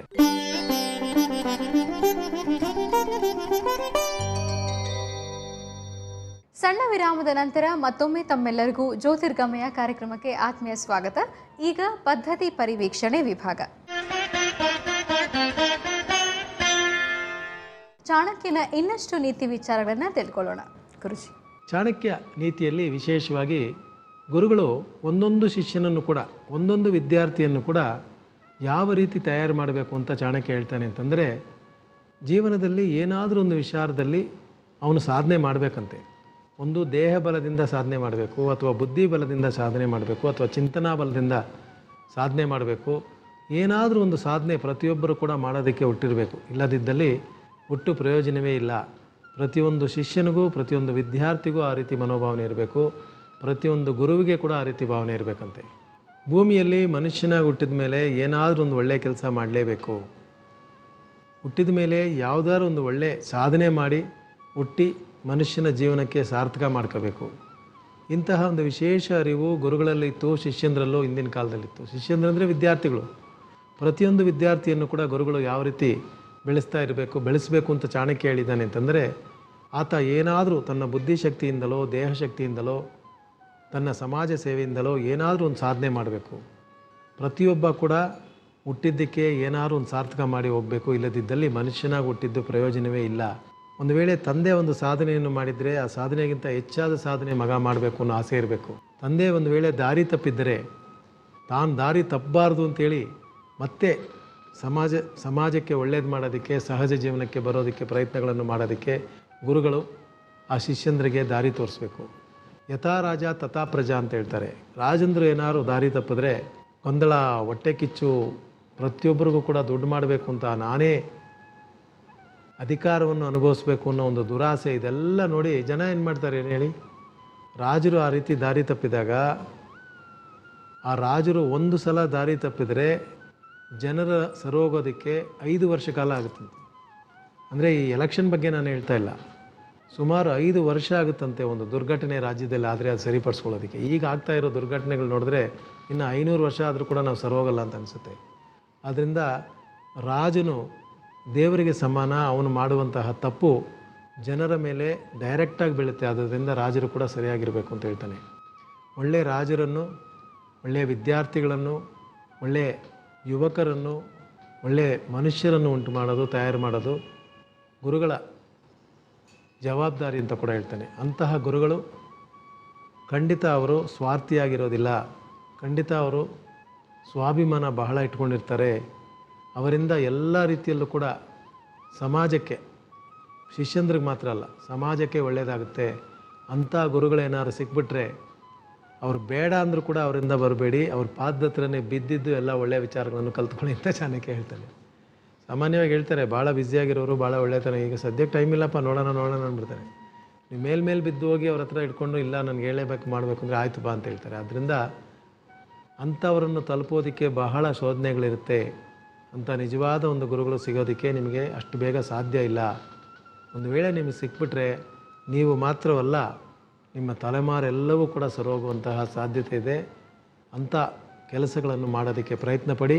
ಅಂಥವ್ರ ಹತ್ರ ನೀವು ಕಲಿತ್ರೆ ನೀವು ಕೂಡ ಅಂಥ ಗುರುವಷ್ಟೇ ನೀವು ಕೂಡ ವಿದ್ಯೆಯನ್ನು ಕಲಿತು ನೀವು ಕೂಡ ಮುಂದಕ್ಕೆ ಗುರು ಆಗುವಂತಹ ಯೋಗ ಇದೆ ಅಂತ ಹೇಳ್ತಾನೆ.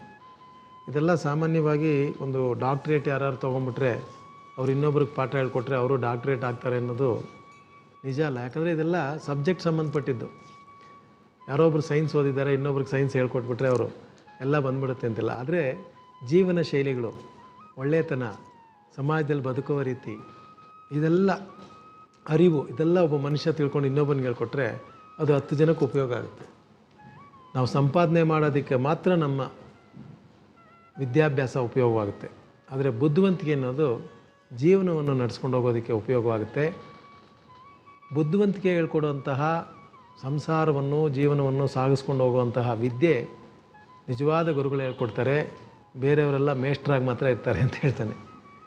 ಜೊತೆಗೆ ಚಾಣಕ್ಯ ನೀತಿಯಲ್ಲಿ ಸುಮಾರಿದೆ. ನಾನು ಹೇಳಿದ್ನೆಲ್ಲ ನಿಮಗೆ ಪ್ರಾರಂಭದಲ್ಲೇ ಹೇಳಿದೆ. ಯಾವ್ದ್ಯಾವ್ದು ಬೇಕೋ ಅದನ್ನು ಮಾತ್ರ ನಾವು ತೊಗೊಂಡು ಹೇಳೋಣ, ಇಲ್ದಿದ್ದನ್ನು ಸ್ವಲ್ಪ ಹಾಗೆ ದೂರ ಬಿಟ್ಕೊಂಡು ಬರೋಣ. ಯಾಕಂದರೆ ರಾಜಕೀಯ ವಿಚಾರದಲ್ಲಿ ಭಾಳ ಹೇಳಿದ್ದಾನೆ, ಹೆಣ್ಣುಮಕ್ಕಳ ವಿಚಾರದಲ್ಲಿ ಭಾಳ ಹೇಳಿದ್ದಾನೆ.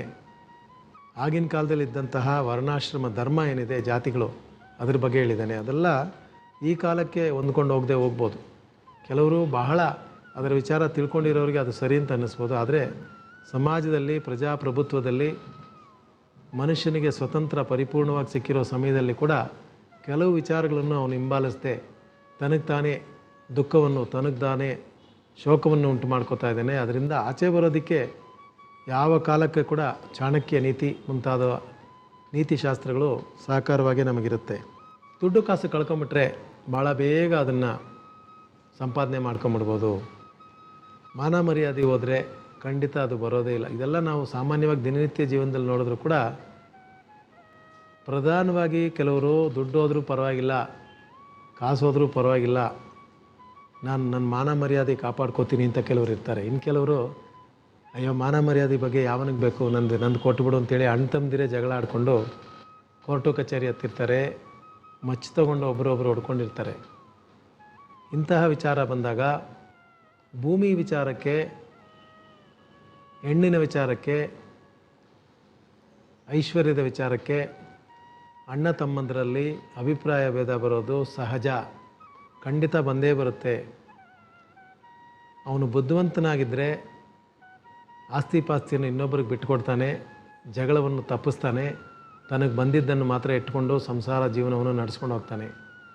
ಒಂದು ಸ್ವಲ್ಪ ಅರಿವು ಕಡಿಮೆ ಆದರೂ ಕೂಡ ಅಲ್ಲಿಂದ ಆಚೆಗೆ ಅವನಿಗೆ ಮಾತ್ರ ಅಪವಾದ ಅಲ್ಲ, ಅವನಿಗೆ ಮಾತ್ರ ಅಪಕೀರ್ತಿ ಅಲ್ಲ, ಅವನ ತಲೆಮಾರಿಗೆ ಅಲ್ಪಕೀರ್ತಿ ಬರುತ್ತೆ.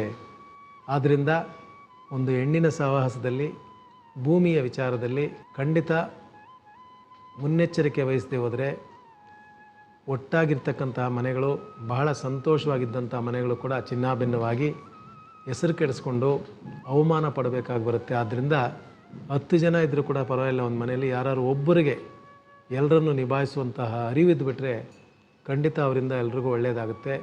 ಆ ಚಿನ್ನ, ಆ ಭೂಮಿ, ಆ ಹೆಣ್ಣು ಕೊಡದೇ ಇರತಕ್ಕಂತಹ ಸಂತೋಷ, ಆ ಅರಿವು ಎಲ್ರಿಗೂ ಕೂಡ ಕೊಡುತ್ತೆ.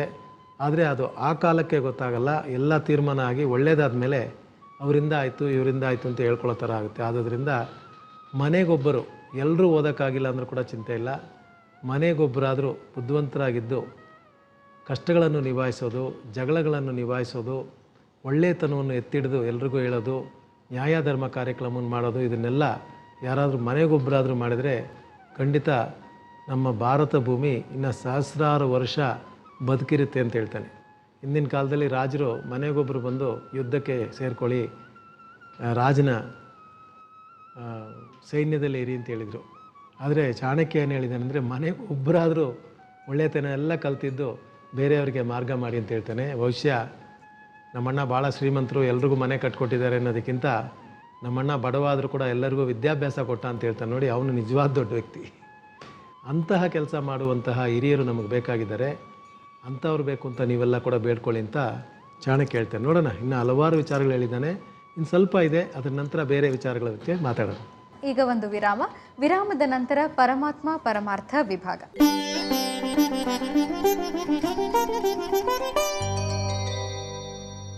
ಸಣ್ಣ ವಿರಾಮದ ನಂತರ ಮತ್ತೊಮ್ಮೆ ತಮ್ಮೆಲ್ಲರಿಗೂ ಕಾರ್ಯಕ್ರಮಕ್ಕೆ ಆತ್ಮೀಯ ಸ್ವಾಗತ. ಈಗ ಪರಮಾತ್ಮ ಪರಮಾರ್ಥ ವಿಭಾಗ. ವೀಕ್ಷಕರೇ, ಇವತ್ತಿನ ಈ ವಿಭಾಗದಲ್ಲಿ ಗುರೂಜಿಯವರಿಂದ ನಾವು ಮಹಾವಿಷ್ಣುವಿನ 380ನೇ ನಾಮಾವಳಿಯ ಅರ್ಥ ಏನು ಅಂತ ತಿಳ್ಕೊಳ್ಳೋಣ. ಗುರುಜಿ, 380ನೇ ನಾಮಾವಳಿ ಓಂ ಕಹನಾಯ ನಮಃ ಅಂತ ಬರುತ್ತೆ. ಕಹನಾಯ ನಮಃ ಅಂತಂದರೆ ಅವನ್ನ ತಿಳ್ಕೊಳ್ಳೋದು ಬಹಳ ಕಷ್ಟ. ಇದೇನಪ್ಪ ಇದು, ಭಾಳ ಬೇಗ ಬರ್ತಾನೆ, ಕರೆದ್ರೆ ಬರ್ತಾನೆ, ಎಲ್ಲ ಸಹಾಯ ಮಾಡ್ತಾನೆ, ಶರಣಾಗತರಾದ್ರಿಗೆ ಎಲ್ಲ ಕೊಡ್ತಾನೆ ಅಂತ ಖಂಡಿತ ಮಾಡ್ತಾನೆ. ಆದರೆ ಹಿಂಗೇ ಇರ್ತಾನೆ, ಹೀಗೇ ಬರ್ತಾನೆ ಅಂತ ತಿಳ್ಕೊಳ್ಳೋದು ಬಹಳ ಕಷ್ಟ. ಹೇಗೋ ನಮಗೆ ಅದರಿಂದ ಪರಿಹಾರ ಸಿಕ್ಕಿರುತ್ತೆ, ಮುಂದೆ ಜೀವನ ಸಾಗಿಸ್ಕೊಂಡು ಹೋಗೋದಕ್ಕೆ ದಾರಿಯಾಗಿರುತ್ತೆ, ಮಾರ್ಗವಾಗಿರುತ್ತೆ. ಅಂತಹ ಮಹಾನುಭಾವ ಅವನನ್ನು ಕಂಡುಹಿಡ್ಕೊಳ್ಳೋದಕ್ಕೆ ಯಾವುದೇ ಒಂದು ಉಪಕರಣ ಇಲ್ಲಿವರೆಗೂ ಕಂಡುಹಿಡ್ದಿಲ್ಲ. ಏನಪ್ಪ, ಭಾಳ ಪೂಜೆ ಮಾಡಿಬಿಟ್ಟು ಕಣ್ಣು ಮುಚ್ಕೊಂಡು ಕೂತ್ಕೊಂಡ್ಬಿಟ್ರೆ ಅವನು ಹೆಂಗಿರ್ತಾನೆ ಅಂತ ಗೊತ್ತಾಗುತ್ತಾ, ಅಥವಾ ಅದಕ್ಕೆ ಇನ್ನೇನಾದ್ರು ಮಾರ್ಗಗಳಿದೆಯಾ? ಯಾವುದೂ ಇಲ್ಲ. ಸತ್ಯ, ನ್ಯಾಯ, ಧರ್ಮ ಅಂತ ಏನೆಲ್ಲ ಭೂಮಿ ಮೇಲಿದೆ ಅದಕ್ಕೆ ರೂಪ ಇಲ್ಲ.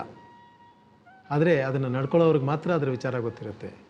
ಇತ್ತೀಚೆಗೆ ಪೇಪರಲ್ಲೆಲ್ಲ ನೀವು ನೋಡಿರ್ಬೋದು, ಗಾಡ್ ಪಾರ್ಟಿಕಲ್ ಅಂತ ಅವ್ನು ಕಂಡು ಹಿಡಿದ್ಬಿಟ್ಟಿದ್ದಾರೆ ಅಂತೇಳಿ. ಗಾಡ್ ಪಾರ್ಟಿಕಲ್ ಅಂದರೆ ಅದು ದೇವ್ರಿಗೂ ಅದಕ್ಕೂ ಸಂಬಂಧಪಟ್ಟಂಥ ವಿಚಾರ ಅಲ್ಲ. ಅದು ಗಾಡ್ ಪಾರ್ಟಿಕಲ್ ಅಂತಂದರೆ ಪ್ರಪಂಚ ಹೇಗೆ ಸೃಷ್ಟಿಯಾಯಿತು, ಮೊಟ್ಟ ಮೊದಲಿಗೆ ಸೃಷ್ಟಿಯಾದಂತಹ ವಸ್ತು ಏನು, ಆ ವಸ್ತುವಿನಲ್ಲಿರ್ತಕ್ಕಂತಹ ಕಣಗಳು ಏನಿತ್ತು, ಆ ಕಣಕ್ಕೆ ಎಷ್ಟು ಶಕ್ತಿ ಇತ್ತು, ಆ ಮೊಟ್ಟ ಮೊದಲು ಉಂಟಾದಂತಹ ಕಣ ಯಾವುದು, ಅದು ನಿಜಕ್ಕೂ ಅದಕ್ಕೆ ಅಷ್ಟು ಶಕ್ತಿ ಇದೆಯಾ ಅಂಥೇಳಿ ಸುಮಾರು ಕೋಟ್ಯಾಂತರ ರೂಪಾಯಿ ಖರ್ಚು ಮಾಡಿ ಒಂದು 50 ಮೈಲಿಯ ಆಳವನ್ನು ಭೂಮಿಯಲ್ಲಿ ತೋಡಿ ಅದರಲ್ಲಿ ಪ್ರೋಟಾನ್, ನ್ಯೂಟ್ರಾನ್, ಎಲೆಕ್ಟ್ರಾನ್ ಎಲ್ಲ ಒಳಗೆ ಬಿಟ್ಟು ಅದೇನೋ ಖಂಡಿತ ಎಲ್ಲ ಮಾಡಿ ಕೊನೆಯಲ್ಲಿ ಗಾಡ್ ಪಾರ್ಟಿಕಲ್ ಕಂಡಿಡ್ತೀವಿ ಅಂತ ಮಾಡಿದ್ದಾರೆ. ಅಷ್ಟು ಕೂಡ ಮಾಡಿದ್ರು ಕೂಡ ಅವರಿಗೆ ಇವತ್ತು ಕೂಡ ಅದೇ ಫೈನಲ್, ಅದರಿಂದನೇ ಎಲ್ಲ ಪ್ರಾರಂಭ ಆಯಿತು ಅಂತ ಹೇಳೋಕ್ಕಾಗಲ್ಲ. ಆದರೆ ನಮ್ಮ ಧರ್ಮದಲ್ಲಿ ಆ ಗಾಡ್ ಪಾರ್ಟಿಕಲ್ ಅಂತ ಏನು ಹೇಳ್ತೀವಿ, ಎವರಿ ಪಾರ್ಟಿಕಲ್ ಎಸ್ ಗಾಡ್ ಅಂತ ನಾವು. ಅವರು ಗಾಡ್ ಪಾರ್ಟಿಕಲ್ ಅಂತ ಒಂದು ಕಂಡುಹಿಡಿಯೋಕೆ ಹೋಗಿದ್ರೆ ನಮ್ಮಲ್ಲಿ every particle is a god in it. ಅದರಿಂದ ನಮ್ಮ ಗಾಡ್ ಪಾರ್ಟಿಕಲ್ಲೇ ಬೇರೆ ವಿಚಾರ ಆಗುತ್ತೆ. ನೋಡಿ, ಅವನು ಎಷ್ಟು ವಿಶೇಷ ಅಂತಂದರೆ, ಭೂಮಿಯಲ್ಲಿ ಅವನಿರ್ತಾನೆ, ಅವನಿಗೆ ಗೊತ್ತಿರುತ್ತೆ ಭೂಮಿಯೆಲ್ಲ ನಂದೇ ಅಂತೇಳಿ. ಆದರೆ ಭೂಮಿಗೆ ಗೊತ್ತಿರೋದಿಲ್ಲ, ಭೂಮಿಗೆ ಯೋಚಿಸುವ ಶಕ್ತಿ ಇರೋದಿಲ್ಲ, ಚಿಂತನಾ ಶಕ್ತಿ ಇರೋದಿಲ್ಲ, ಭೂಮಿಯಲ್ಲಿ ಆ ದೇವತಾಂಶ ಇದೆ ಅಂತ ಅದಕ್ಕೆ ಗೊತ್ತಿರೋದಿಲ್ಲ. ನಮಗೆ ತಗೊಳ್ಳಿ, ಆತ್ಮ, ಜೀವಾತ್ಮ, ಪರಮಾತ್ಮ ಅಂತ ಹೇಳ್ತೀವಿ, ಮನುಷ್ಯನಲ್ಲಿ ಮನಸ್ಸಾಕ್ಷಿ ಅಂತ ಹೇಳ್ತೀವಿ. ನಮ್ಮ ಜೊತೆನೇ ಕೂತಿರ್ತಾನೆ, ನಮ್ಮಲ್ಲೇ ಇರ್ತಾನೆ. ತಪ್ಪು ಮಾಡಿದ ಮೇಲೆ ಗೊತ್ತಾಗುತ್ತೆ, ಅಯ್ಯೋ ನಾನು ತಪ್ಪು ಮಾಡಿಬಿಟ್ನಲ್ಲ ಅಂತೇಳಿ. ನಮ್ಮ ಆತ್ಮದಲ್ಲಿ ಅವನಿದ್ರೂ ಕೂಡ ಅವನ ಸರಿಯಾದ ರೀತಿಯಲ್ಲಿ ಅರ್ಥ ಮಾಡ್ಕೊಳ್ಳೋಕ್ಕೆ ನಮಗೆ ಸಾಧ್ಯ ಆಗೋದಿಲ್ಲ. ಯಾಕಂದರೆ ಮಾರ್ಗದರ್ಶನ ಇರೋದಿಲ್ಲ, ಅಥವಾ ಧರ್ಮ ಯಾವುದು ಅಧರ್ಮ ಯಾವುದು ಅಂತ ಗೊತ್ತಿರೋದಿಲ್ಲ. ಅಧರ್ಮ ಹಿಂದೆ ಹೋಗ್ಬಿಟ್ಟಿರ್ತೀವಿ, ಆಮೇಲೆ ಧರ್ಮ ಇದೇ ಇರಬೇಕು ಅಂತ ಅನ್ಕೋತೀವಿ. ಆದ್ದರಿಂದ ಪ್ರತಿಯೊಬ್ಬ ವ್ಯಕ್ತಿಯಲ್ಲಿ ಕೂಡ ಪ್ರತಿಯೊಂದು ವಿಚಾರದಲ್ಲಿ ಕೂಡ ಸುಖ ದುಃಖ ಏನಿದೆ ಅವನು ಎಲ್ಲದರಲ್ಲೂ ಭಾಗವಹಿಸ್ತಾನೆ. ಆದರೆ ಅವನು ಅದನ್ನು ಅಂಟಿಸ್ಕೊಳ್ಳೋದಿಲ್ಲ, ತನಗೆ ಅಂಟಿಸ್ಕೊಳ್ಳೋದಿಲ್ಲ. ನಮ್ಮಲ್ಲೇ ಇದ್ದು ನಮ್ಮನ್ನೇ ಸರಿ ಮಾಡಿ ಮುಂದಕ್ಕೆ ಹೋಗೋದಕ್ಕೆ ದಾರಿ ಮಾಡಿಕೊಡ್ತಾನೆ. ಇದಕ್ಕೊಂದು ವಿಶೇಷವಾದಂತಹ ಘಟನೆ ಅಥವಾ ಕಥೆ ಥರ ಹೇಳಬೇಕು ಅಂತಂದರೆ, ಒಬ್ಬ ವ್ಯಕ್ತಿ ಹೋಗಿ ಭಗವದ್ಗೀತೆ ನಾನು ಓದಬೇಕು ಸ್ವಾಮಿ ಗುರುಗಳೇ, ಅದು ಫುಲ್ಲು ಓದೋದಕ್ಕೆ ನನಗೆ ಬರಲ್ಲ ಅನಿಸುತ್ತೆ, ಅಥವಾ ಸಮಯನೂ ಇರೋದಿಲ್ಲ, ಏನಾದ್ರು ಒಂದು ಸ್ವಲ್ಪ ಹೇಳಿ, ಯಾವುದಾದ್ರು ಒಂದೇ ಒಂದು ಸ್ತೋತ್ರ ಹೇಳ್ಬಿಡಿ, ಅದನ್ನು ಪೂರ್ತಿ ಹೇಳ್ಬಿಡ್ತೀನಿ, ಅದು ಫುಲ್ಲು ಓದ್ದಷ್ಟೇ ಇರಬೇಕು ಅಂತ ಹೇಳ್ತಾನೆ. ಗುರುಗಳು ಹೇಳ್ತಾರೆ, ಆಯ್ತಪ್ಪ ಪರವಾಗಿಲ್ಲ, ಭಗವದ್ಗೀತೆಯಲ್ಲಿ ಮೊದಲನೇ ಕ್ಷೇತ್ರ ಫಸ್ಟ್ ಶ್ಲೋಕ ಧರ್ಮಕ್ಷೇತ್ರ ಗುರುಕ್ಷೇತ್ರ ಅಂತ ಬರುತ್ತೆ, ಅದನ್ನು ಮಾತ್ರ ಪೂರ್ಣವಾಗಿ ಹೇಳ್ಕೊಳ್ಳಯ್ಯ, 4 ಲೈನ್ ಇರುತ್ತೆ. ಪೂರ್ಣವಾದಂಥ ಭಗವದ್ಗೀತೆ ಓದಿದಂತಹ ಯೋಗ ನಿನಗೆ ಸಿಗುತ್ತೆ ಅಂತ ಹೇಳ್ತಾರೆ. ಏನಪ್ಪ ಅದು ಧರ್ಮಕ್ಷೇತ್ರ ಕುರುಕ್ಷೇತ್ರ ಅಂತಂದರೆ, ಧರ್ಮಕ್ಷೇತ್ರ ಅಂದರೆ ಭಾರತ ಭೂಮಿ, ಕುರುಕ್ಷೇತ್ರ ಅಂದರೆ ಕುರುಕ್ಷೇತ್ರದಲ್ಲಿ ಯುದ್ಧ ಆಯಿತು. ಏನಕ್ಕೆ ಯುದ್ಧ ಆಯಿತು? ಪಾಂಡವರಿಗೂ ಕೌರವರಿಗೂ ಆಯಿತು. ಆದರೆ ಮನುಷ್ಯ, ಅದು ಹೊರಗಿನ ಅರ್ಥ ಆದರೂ ಕೂಡ ಒಳಗಿನ ಅರ್ಥದ, ಭಗವದ್ಗೀತೆಯ ಒಳಗಿನ ಅರ್ಥ ಮೊದಲ ಶ್ಲೋಕಕ್ಕೆ ಏನಪ್ಪ ಅಂತಂದರೆ, ಧರ್ಮಕ್ಷೇತ್ರ ಕುರುಕ್ಷೇತ್ರ ಅಂತಂದರೆ ಮನುಷ್ಯ ಹುಟ್ಟಿದಾಗಿಂದ ತನ್ನ ದೇಹದಲ್ಲಿ ಮನಸ್ಸಿನಲ್ಲಿ ಕುರುಕ್ಷೇತ್ರ ಒಂದು ಯುದ್ಧ ನಡೀತಾನೆ ಇರುತ್ತೆ. ಧರ್ಮಕ್ಕೂ ಅಧರ್ಮಕ್ಕೂ ಯುದ್ಧ ನಡೀತಾ ಇರುತ್ತೆ, ಸತ್ಯಕ್ಕೂ ಅಸತ್ಯಕ್ಕೂ ಯುದ್ಧ ನಡೀತಾ ಇರುತ್ತೆ. ಅಣ್ಣ ಹಿಂಗೆ ಹೇಳ್ಬಿಟ್ಟ ಕರೆಕ್ಟಾ ತಪ್ಪ ಅನ್ನೋದಿರುತ್ತೆ, ತಂದೆ ಹಿಂಗೆ ಹೇಳ್ಬಿಟ್ರು ಸರಿನಾ ತಪ್ಪ ಅಂತಿರುತ್ತೆ, ತಾನೇನೋ ಗೊತ್ತಿಲ್ಲದೆ ಯಾರಿಗೂ ಗೊತ್ತಿಲ್ಲದೆ ತಪ್ಪು ಮಾಡಿಬಿಟ್ಟಿದೆ ಅದು ಸರಿನಾ ತಪ್ಪ ಅಂತಿರುತ್ತೆ. ಈ ಒಳ್ಳೆಯದು ಕೆಟ್ಟದ್ದು, ನ್ಯಾಯ ಧರ್ಮ ಅನ್ಯಾಯ ನ್ಯಾಯ ಇದೆಲ್ಲ ಈ ದೇಹವೆಂಬ ಧರ್ಮಕ್ಷೇತ್ರದಲ್ಲಿ ಒಂದು ಕುರುಕ್ಷೇತ್ರದ ಯುದ್ಧ ನಡೀತಾನೇ ಇರುತ್ತೆ. ಅದರಲ್ಲಿ ಒಂದೊಂದೇ ಗೆದ್ದುಕೊಂಡು ನ್ಯಾಯವನ್ನೇ ಹಿಂಬಾಲಿಸಿ ಅನ್ಯಾಯವನ್ನು ದೂರ ಹಾಕಿ ಯಾರೊಬ್ಬ ಮನುಷ್ಯ ಮುಂದೆ ಹೋಗೋದಕ್ಕೆ ಪ್ರಯತ್ನ ಪಡ್ತಾನೋ ಖಂಡಿತ ಅವನಿಗೆ ಕಿಂಚಿತ್ತು ಎಲ್ಲೋ ಒಂದು ಕಡೆ ನಾನು ಇದ್ದೀನಿ, ಎಲ್ಲಿದ್ದೀನಿ ಅಂತಲ್ಲ, ಎಲ್ಲೋ ಒಂದು ಕಡೆ ಇದ್ದೀನಿ ಅನ್ನುವ ಒಂದು ಅರಿವನ್ನು ಕೊಡ್ತಾನೆ. ಎಲ್ಲೋ ಯಾರೋ ಇದ್ದಾನೆ. ನಾವು ಕೂಡ ಮಹಾನುಭಾವರು ಕೂಡ ಪ್ರಶ್ನೆ ಕೇಳ್ಕೊಂಡು ಹೋಗ್ಬಿಟ್ರೆ ಏನೋ ಒಂದು ಶಕ್ತಿ ಇದೆಪ್ಪ, ಅದನ್ನ ಏನು ಅಂತ ನಾನು ಕೇಳಬೇಡ, ನೀನೇ ಅನುಭವಿಸಿ ತಿಳ್ಕೊ ಅಂತ ಹೇಳ್ಬಿಡ್ತಾರೆ. ಅಂತಹ ಮಹಾನುಭಾವ ಆ ಸತ್ಯ ಅಸತ್ಯಗಳ ಮಧ್ಯೆ ತನ್ನ ಕೈವಾಡವನ್ನು ಇಟ್ಟು ಬುದ್ಧಿ ಎಂಬ ರೂಪದಲ್ಲಿ ಪ್ರತಿಯೊಬ್ಬ ಮನುಷ್ಯನಿಗೂ ಕೂಡ ಅವಕಾಶವನ್ನು ಕೊಟ್ಟು ಏನು ಸರಿ ಏನು ತಪ್ಪು ಅಂತ ತೀರ್ಮಾನಗಳನ್ನು ಮಾಡಿಕೊಂಡು ತಾನಾಗ್ತಾನೇ ಪ್ರಯತ್ನಪಟ್ಟು ಒಂದೊಂದೇ ಮೆಟ್ಟಲು ಮೇಲೆ ಹತ್ತು ಬರ್ತಾ ಇರ್ತಕ್ಕಂಥವನನ್ನು ಮುಂದೆಯಿಂದ ಹಿಂದೆಯಿಂದ ಎಲ್ಲ ರೀತಿಯಲ್ಲೂ ಕೂಡ ಪ್ರೋತ್ಸಾಹ ಕೊಟ್ಟು ತನ್ನನ್ನು ಶಾಶ್ವತವಾಗಿ ಹುಡ್ಕೋದಕ್ಕೆ ಒಂದು ದಾರಿ ಮಾಡಿಕೊಟ್ಟಿದ್ದಾನೆ. ಇನ್ನೂ ಸಿಗಲಿಲ್ಲ ಅವನು ಸಿಕ್ಬಿಟ್ರೆ ಭವಿಷ್ಯ ದೇವರು ಇಷ್ಟೇಪ ಅಂತ ಜನಗಳು ಕೂಡ ತೀರ್ಮಾನ ಮಾಡ್ಬೋದು. ಆದ್ದರಿಂದಲೇ ಅವನು ಗುಪ್ತವಾಗೇ ಇದ್ದಾನೆ. ಅದಕ್ಕೆ ಈ ನಾಮಾವಳಿಯಲ್ಲಿ ಅವನನ್ನು ತಿಳ್ಕೊಳ್ಳೋದು ಕಷ್ಟ, ಪರಿಪೂರ್ಣವಾಗಿನ ರೀತಿಯಲ್ಲಿ ಅವನನ್ನು ಓಂ ಕಹನಾಯ ನಮಃ ಅಂತ ಹೇಳ್ತೀವಿ. ಈಗ ಈ ದಿನದ ವಿಶೇಷ ನಾಗ ದೇವಾಲಯದ ದರ್ಶನ ನಿಮಗಾಗಿ.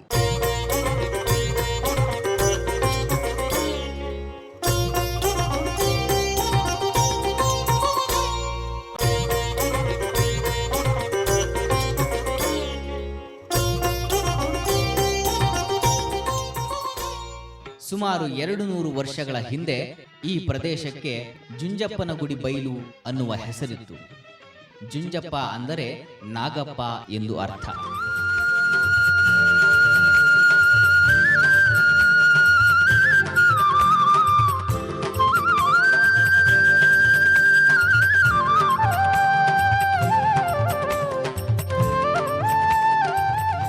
ಸುಮಾರು 100 ವರ್ಷಕ್ಕೂ ಹೆಚ್ಚಿನ ವಯಸ್ಸಾಗಿರುವಂತಹ ನಾಗರ ಹಾವು ಇಲ್ಲಿ ವಾಸವಾಗಿತ್ತಂತೆ. ಈಗ ನೀವಿಲ್ಲಿ ನೋಡುತ್ತಿರುವ ಈ ಸ್ಥಳವೇ ಜುಂಜಪ್ಪನ ಬೈಲು. ಆನಂತರ ಈ ಕ್ಷೇತ್ರಕ್ಕೆ ರಾಮೋಹಳ್ಳಿ ಎಂಬುವ ನಾಮಕರಣ ಆಯಿತು. ಈ ಸನ್ನಿಧಿಯಲ್ಲಿ ಭಕ್ತರ ಸಕಲ ಅಭೀಷ್ಟಗಳನ್ನು ಪೂರೈಸುವ ಸಂಕಲ್ಪದಲ್ಲಿ ನೆಲ ನಿಂತ ಮಹಾಪ್ರಭುವೇ ಮುಕ್ತಿನಾಗ ಸ್ವಾಮಿ. ಷಡಾನನ ಶ್ರೀವಲ್ಲೀಶ, ಷಡಾನನ ಶ್ರೀವಲ್ಲೀಶ.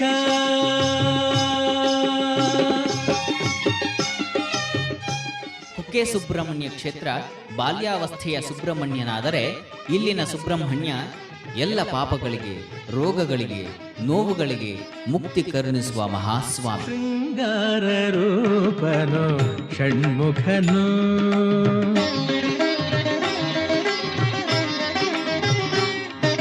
ಶೃಂಗಾರ ರೂಪನು ಷಣ್ಮುಖನು.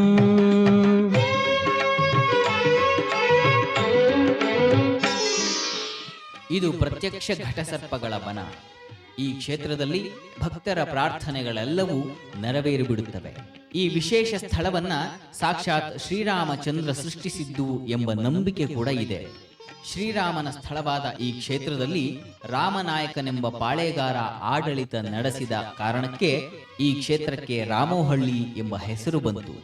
ಈ ಕ್ಷೇತ್ರದಲ್ಲಿ ಬೇಡಿಕೊಂಡ ಬಯಕೆಗಳು ಸಾಫಲ್ಯಗೊಳ್ಳುತ್ತವೆ ಎಂಬುದು ಭಕ್ತರ ಅಭಿಪ್ರಾಯ. ಅಷ್ಟೇ ಅಲ್ಲ, ಈ ಬೃಹತ್ ನಾಗನಿಗೆ ಬಂದ ಭಕ್ತಾದಿಗಳು ವಿಧ ವಿಧ ಸೇವೆಗಳನ್ನು ನೆರವೇರಿಸಿ ಸ್ವಾಮಿಯ ಕೃಪೆಗೆ ಪಾತ್ರರಾಗುತ್ತಾರೆ. ವಾಸುಕಿ ವಿಷಜ್ವಾಲೆ ತಾಕಲು ಬಿಡಲೊಲ್ಲೆ, ವಾಸುಕಿ ವಿಷಜ್ವಾಲೆ ತಾಕಲು ಬಿಡಲೊಲ್ಲೆ, ಎನ್ನುತ್ತ ಗರುಡನಲ್ಲೇ ನಿಲ್ದಿಹ ಗುಡಿ ಸ್ತಂಭದಲೇ. ವಾಸುಕಿ ವಿಷಜ್ವಾಲೆ ತಾಕಲು ಬಿಡಲೊಲ್ಲೆ, ಎನ್ನುತ್ತ ಗರುಡನಲ್ಲೇ ನಿಲ್ದಿಹ ಆ ಗುಡಿ ಸ್ತಂಭದಲೇ.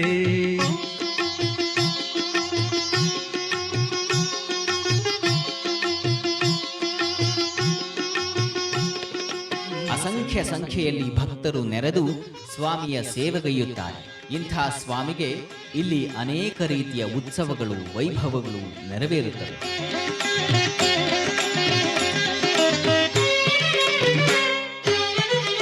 ಇಂಥ ಸ್ವಾಮಿಯನ್ನ ಕಣ್ತುಂಬಿಕೊಳ್ಳಲು ನಾನಾ ಕಡೆಗಳಿಂದ ಅಸಂಖ್ಯ ಸಂಖ್ಯೆಯಲ್ಲಿ ಭಕ್ತಾದಿಗಳು ಬರುತ್ತಾರೆ. ಇಲ್ಲಿ ಸ್ವಾಮಿ ಕೇಳಿದ ವರಗಳನ್ನ ಕರುಣಿಸುತ್ತಾನೆ. ಷಣ್ಮುಖನೇ ರಕ್ಷಕನು ಭೂಮಿಗೆಲ್ಲ, ಅವನೇ ಪ್ರೀತಿಸುತ್ತ ಕಾಯುವನು ಲೋಕಪಾಲ. ಷಣ್ಮುಖನೇ ರಕ್ಷಕನು ಭೂಮಿಗೆಲ್ಲ. ಮತ್ತೆ ನಾಳೆ ಬೆಳಿಗ್ಗೆ 8 ಗಂಟೆಗೆ ಇದೇ ಜ್ಯೋತಿರ್ಗಮಯ ಕಾರ್ಯಕ್ರಮದಲ್ಲಿ ಭೇಟಿಯಾಗೋಣ. ನಮಸ್ಕಾರ.